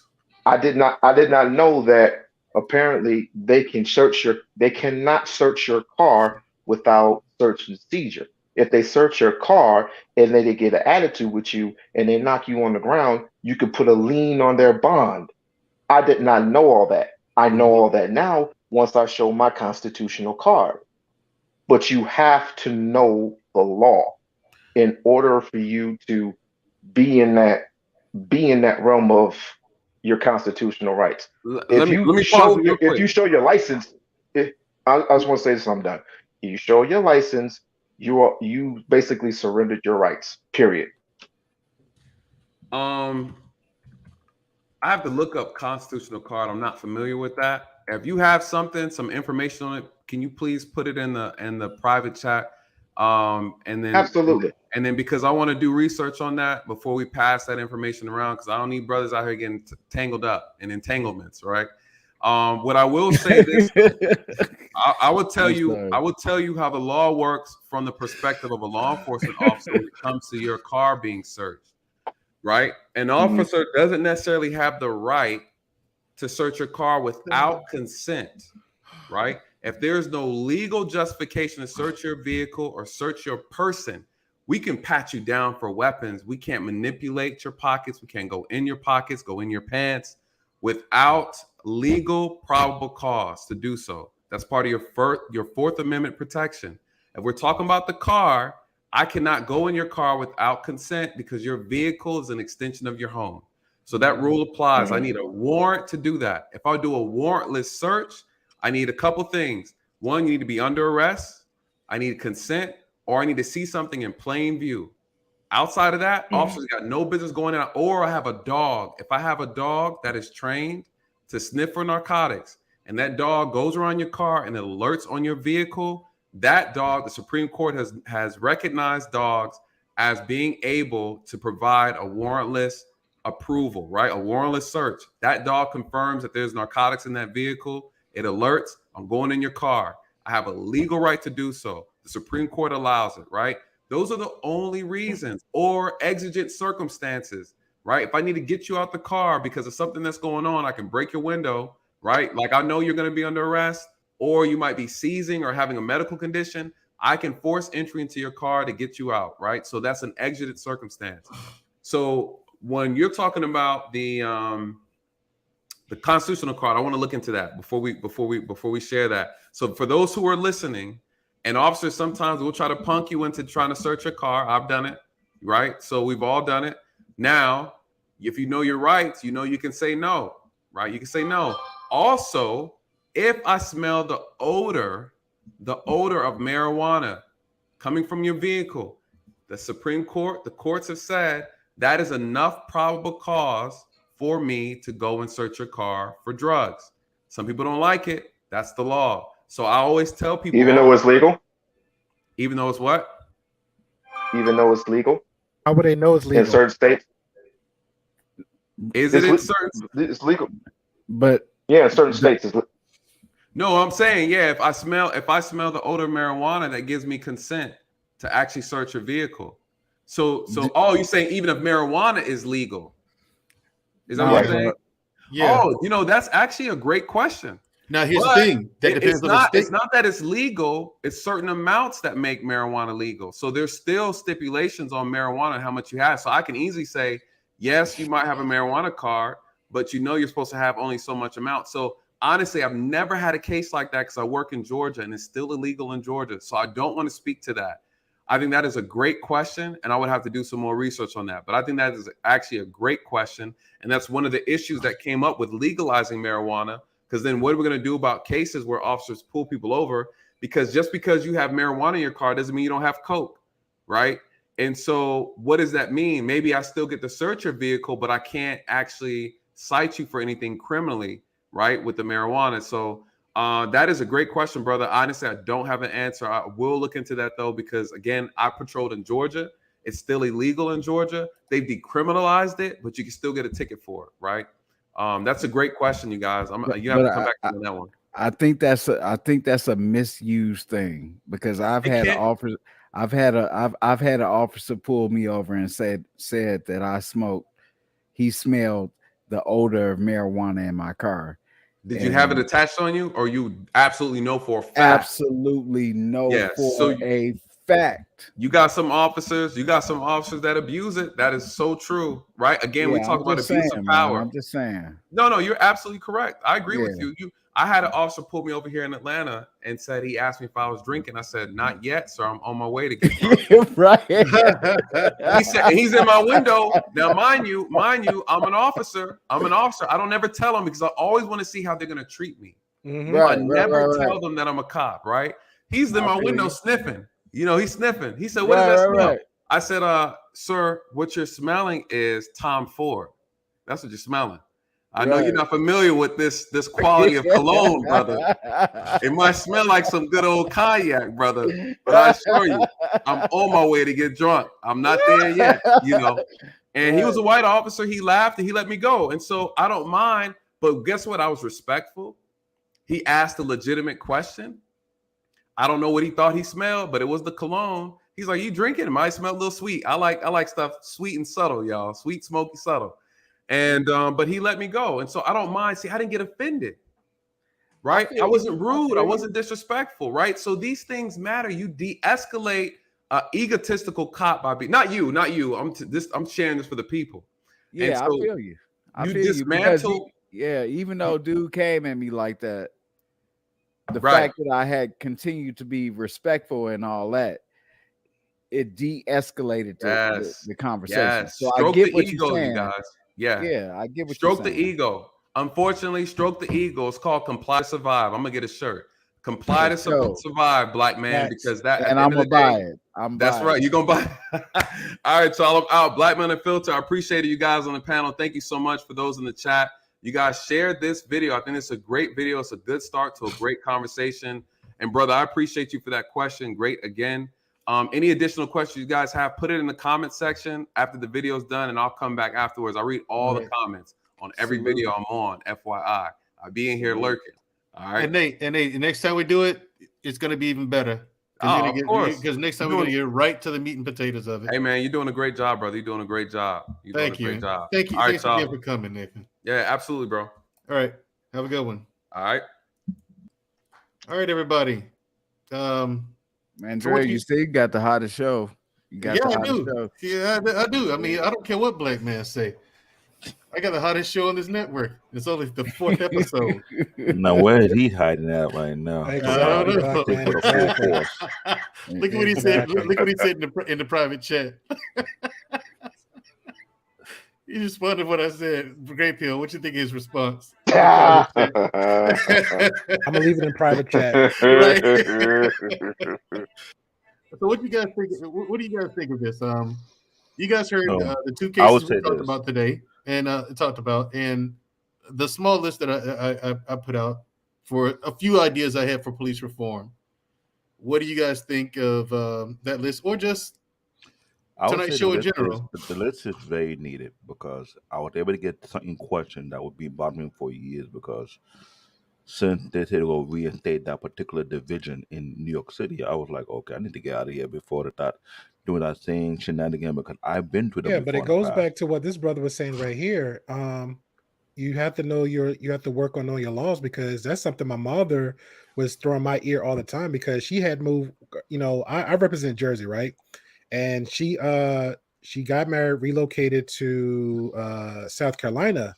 So she would just took the time out to learn to know all the tax laws, just the regular laws. Every state is different. Every city is different. And it was little, like, I think when they had that huge tornado, this had nothing to do with the cops, but just the laws period and the rules and regulations.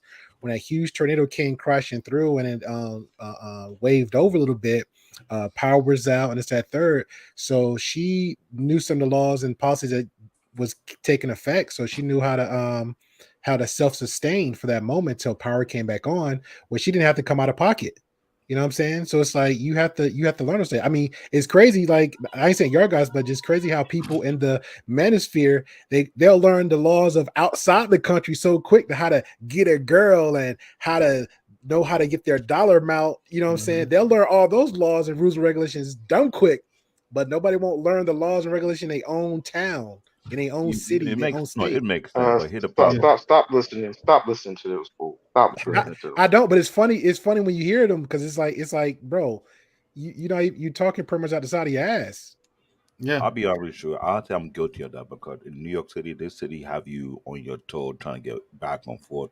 And I think what you said, Tony, I'm gonna have to take some time out to know the laws in my city, in my town, so that I have a better advantage. Because for one, dealing with NYPD, it's not so fun at all, no matter where you go. Yeah. It's like you got to keep your eye open and watch them while they're watching you. I think that's why I'm glad I kind of fell back, because like I said, I'm I'm from Jersey. I bounce back and forth between Jersey and New York all the time. And shout out to PA. So my hamster wheel was running so fast all the time. And when I came to the South, it's like, whoo, I get to breathe. Because usually, like, I would like for example, I had the same habit routine, right? I'll put my keys here, put my keys there. But now if I like misplace the keys somewhere, it's not like, oh my God, I need to get the keys. So I'm like, I'm slowly breathing, I'm relaxing more, I'm like a little bit more laid back and pace. So it's a good thing. I mean, love what you like, but yeah, know your loss. All right, fellas. As I'm gonna move on to final thoughts, and then we're gonna move on to the after show. All right. Cool. No problem. All right, no problem. My man, what do you think? Book. He has a name, sir. He has a name. I know. Boogie. Are you muted? Yeah, I was muted. My bad. There you go. Okay. No problem. All right. Yeah, I do have a name, but me and Mandrell, we were on the panel earlier today. You understand what I'm saying? Yeah. I was able to help promote. And you couldn't remember your name? I did remember his name. I said, my man. I was trying to be.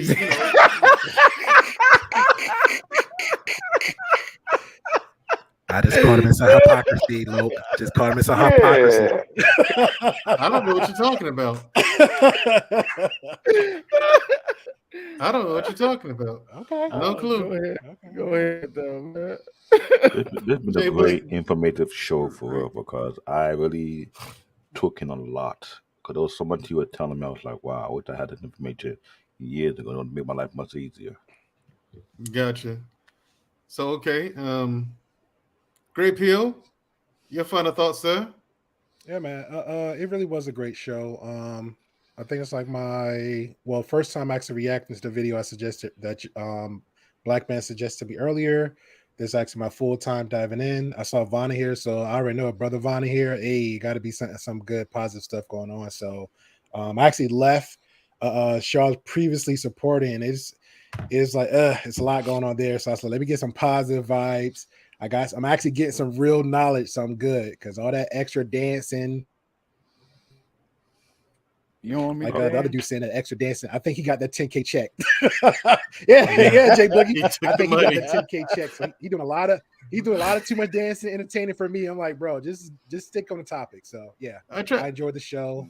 I love everybody with the information, even the last one too, because I think I was in the last one and I was so diving in. I think the religion conversation. So y'all keep doing your thing, man. Shout out to you, Black Man.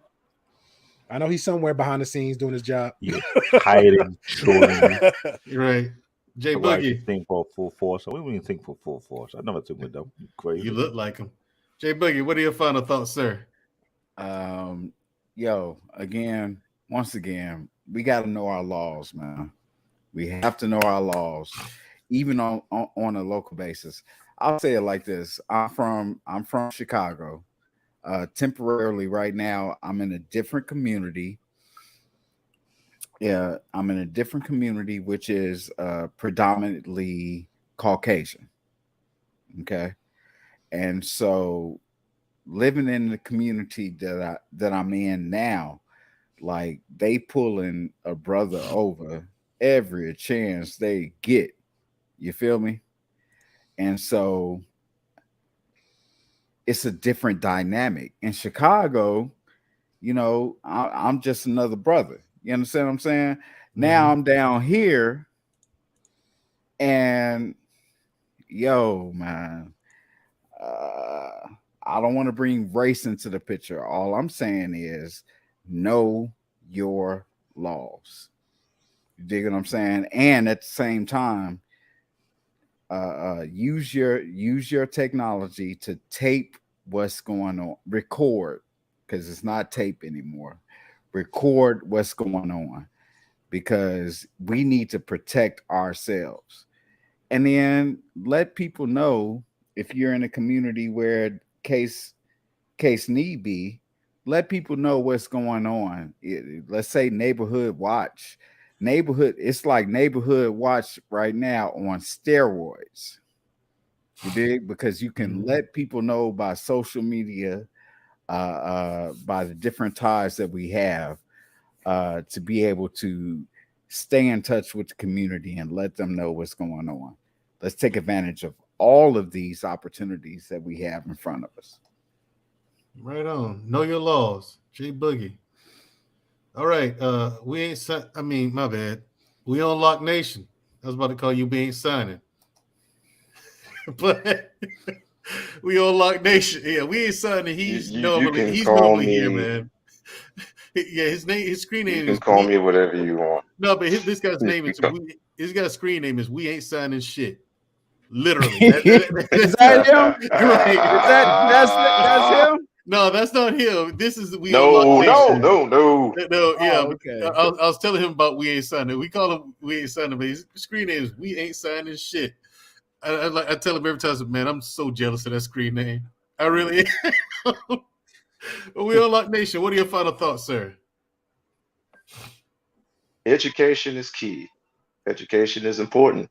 Yeah. Education, if you are well informed, whether it be both parents in the home, your father, an uncle, your great grandmother who served served as a judge, or just a wino across the street, they'll tell you that education is key, because education should have brought that young man who borrowed his mother's car and forgot that the license plate was expired.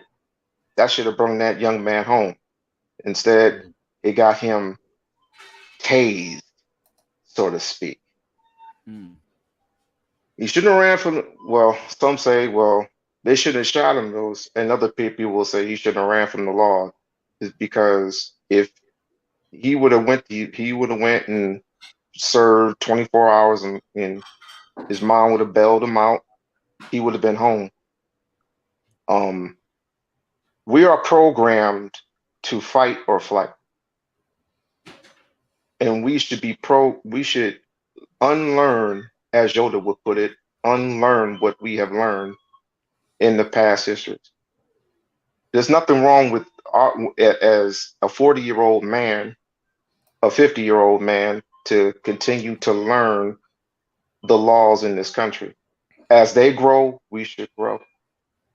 And we had to continue to educate our younglings at a very young age who we are in this country, what we can do to educate ourselves in a proper manner to become doctors, lawyers, pharmacists, and so on, and not just any old thing down the street.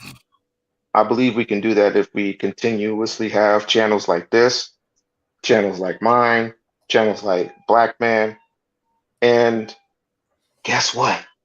Females can help too. They sure can. Females are more powerful than you absolutely realize. All you have to do is listen. They just don't know it, though. Yeah, the females are far more powerful than they even realize. They just don't know it. You know, the power of femininity is palpable. It is awesome. But if you're not a feminine woman, you won't understand that power. You're not even feminine. You're trying to have a man's power, but yours, a man can break a woman's heart, but a woman can destroy an empire. But they just want to, but they only want the power that we have. We can one at a time it. They can cause a catastrophe. We can take out an army one soldier at a time, but they can commit genocide. Like that's the comparison of the power. That's a contrast and comparison of the power between the two sexes. But women don't realize it.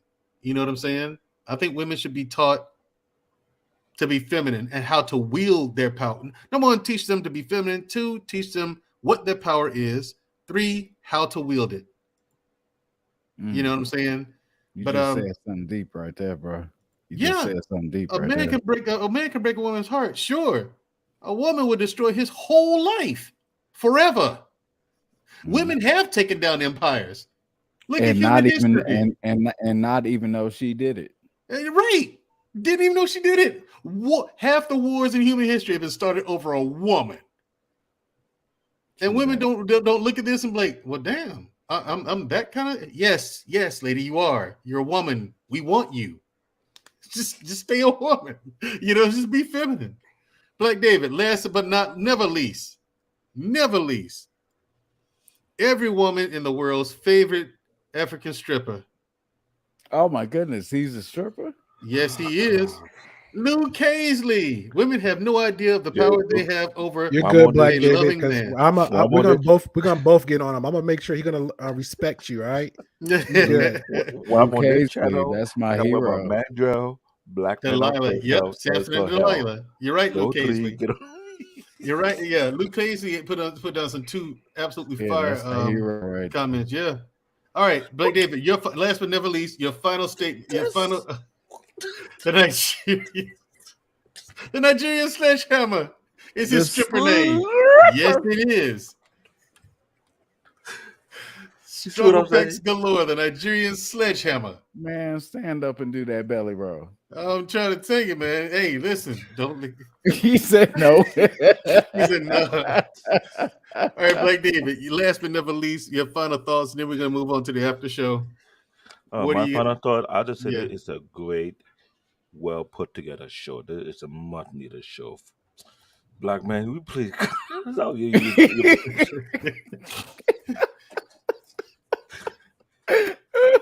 Oh God. So we're a great. When I'm on this channel, they don't ease up on it. Never ease up on it. Never. It's gonna get worse in the. They get me all the time too, man. But not as much as me. Right. All right. And Luke Casey's laughing so much. All right, David, go ahead and get it up before the comments kill us. I would say this is a great show. This is a great episode. It is really much needed because not only Nathan answered a lot of the questions, he informed a lot of things that we didn't realize we need to know. And I said we need more of these times. And your channel, this show right here, solution-based show, is heavily needed. We need to be here every week for more information, for more knowledge than we can do at the collective. Because for one, if we're not doing it, then who will? Right. We have to do it ourselves. I agree. Right. Now that's why when I when I got the opportunity to do this show, I wanted to do something different, but I wanted to be honest at the same time. I want to be honest and truthful. And I was like, okay, what's going on? We see more. I said, okay, I look around. I see more entertainment than anything else. And it's possible to be entertaining, but be educational at the same time. Mm-hmm. And I looked at the way people think, and I looked at the way other shows are structured. Yeah, and it was like, again, like I said to Nathan tonight, I said I saw a lot of channels. They were discussing the issues, discussing problems. I'm like, okay, let's discuss solutions. We know what the issues are. We can discuss those all the live long day. But if you only think about the issues, that's all you're going to think about. You're never going to think about solutions. So on this channel, and particularly this show, I want people to think about solutions. We can debate issues till the day we die, but let's debate solutions. Which solution is best? Because we're going to eventually come up with one that's actionable. If we debate solutions, that's right. Eventually, we'll come up with something actionable, and all it's going to take is one person on this panel or someone watching this content to actually put it into practice. You know what I'm saying? I myself am working on things in my personal life to put some of the solutions that I've suggested here on this show into action. It doesn't take much. It starts with a spark. Every forest fire, every bonfire, even the sun started with a spark. That's all it takes, people. Thanks for coming out.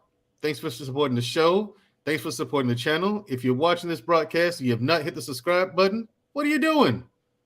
Why wouldn't you? Please drop a like and subscribe. Thanks for coming. See you next week. Only you can start forest fires. That's right. Yeah,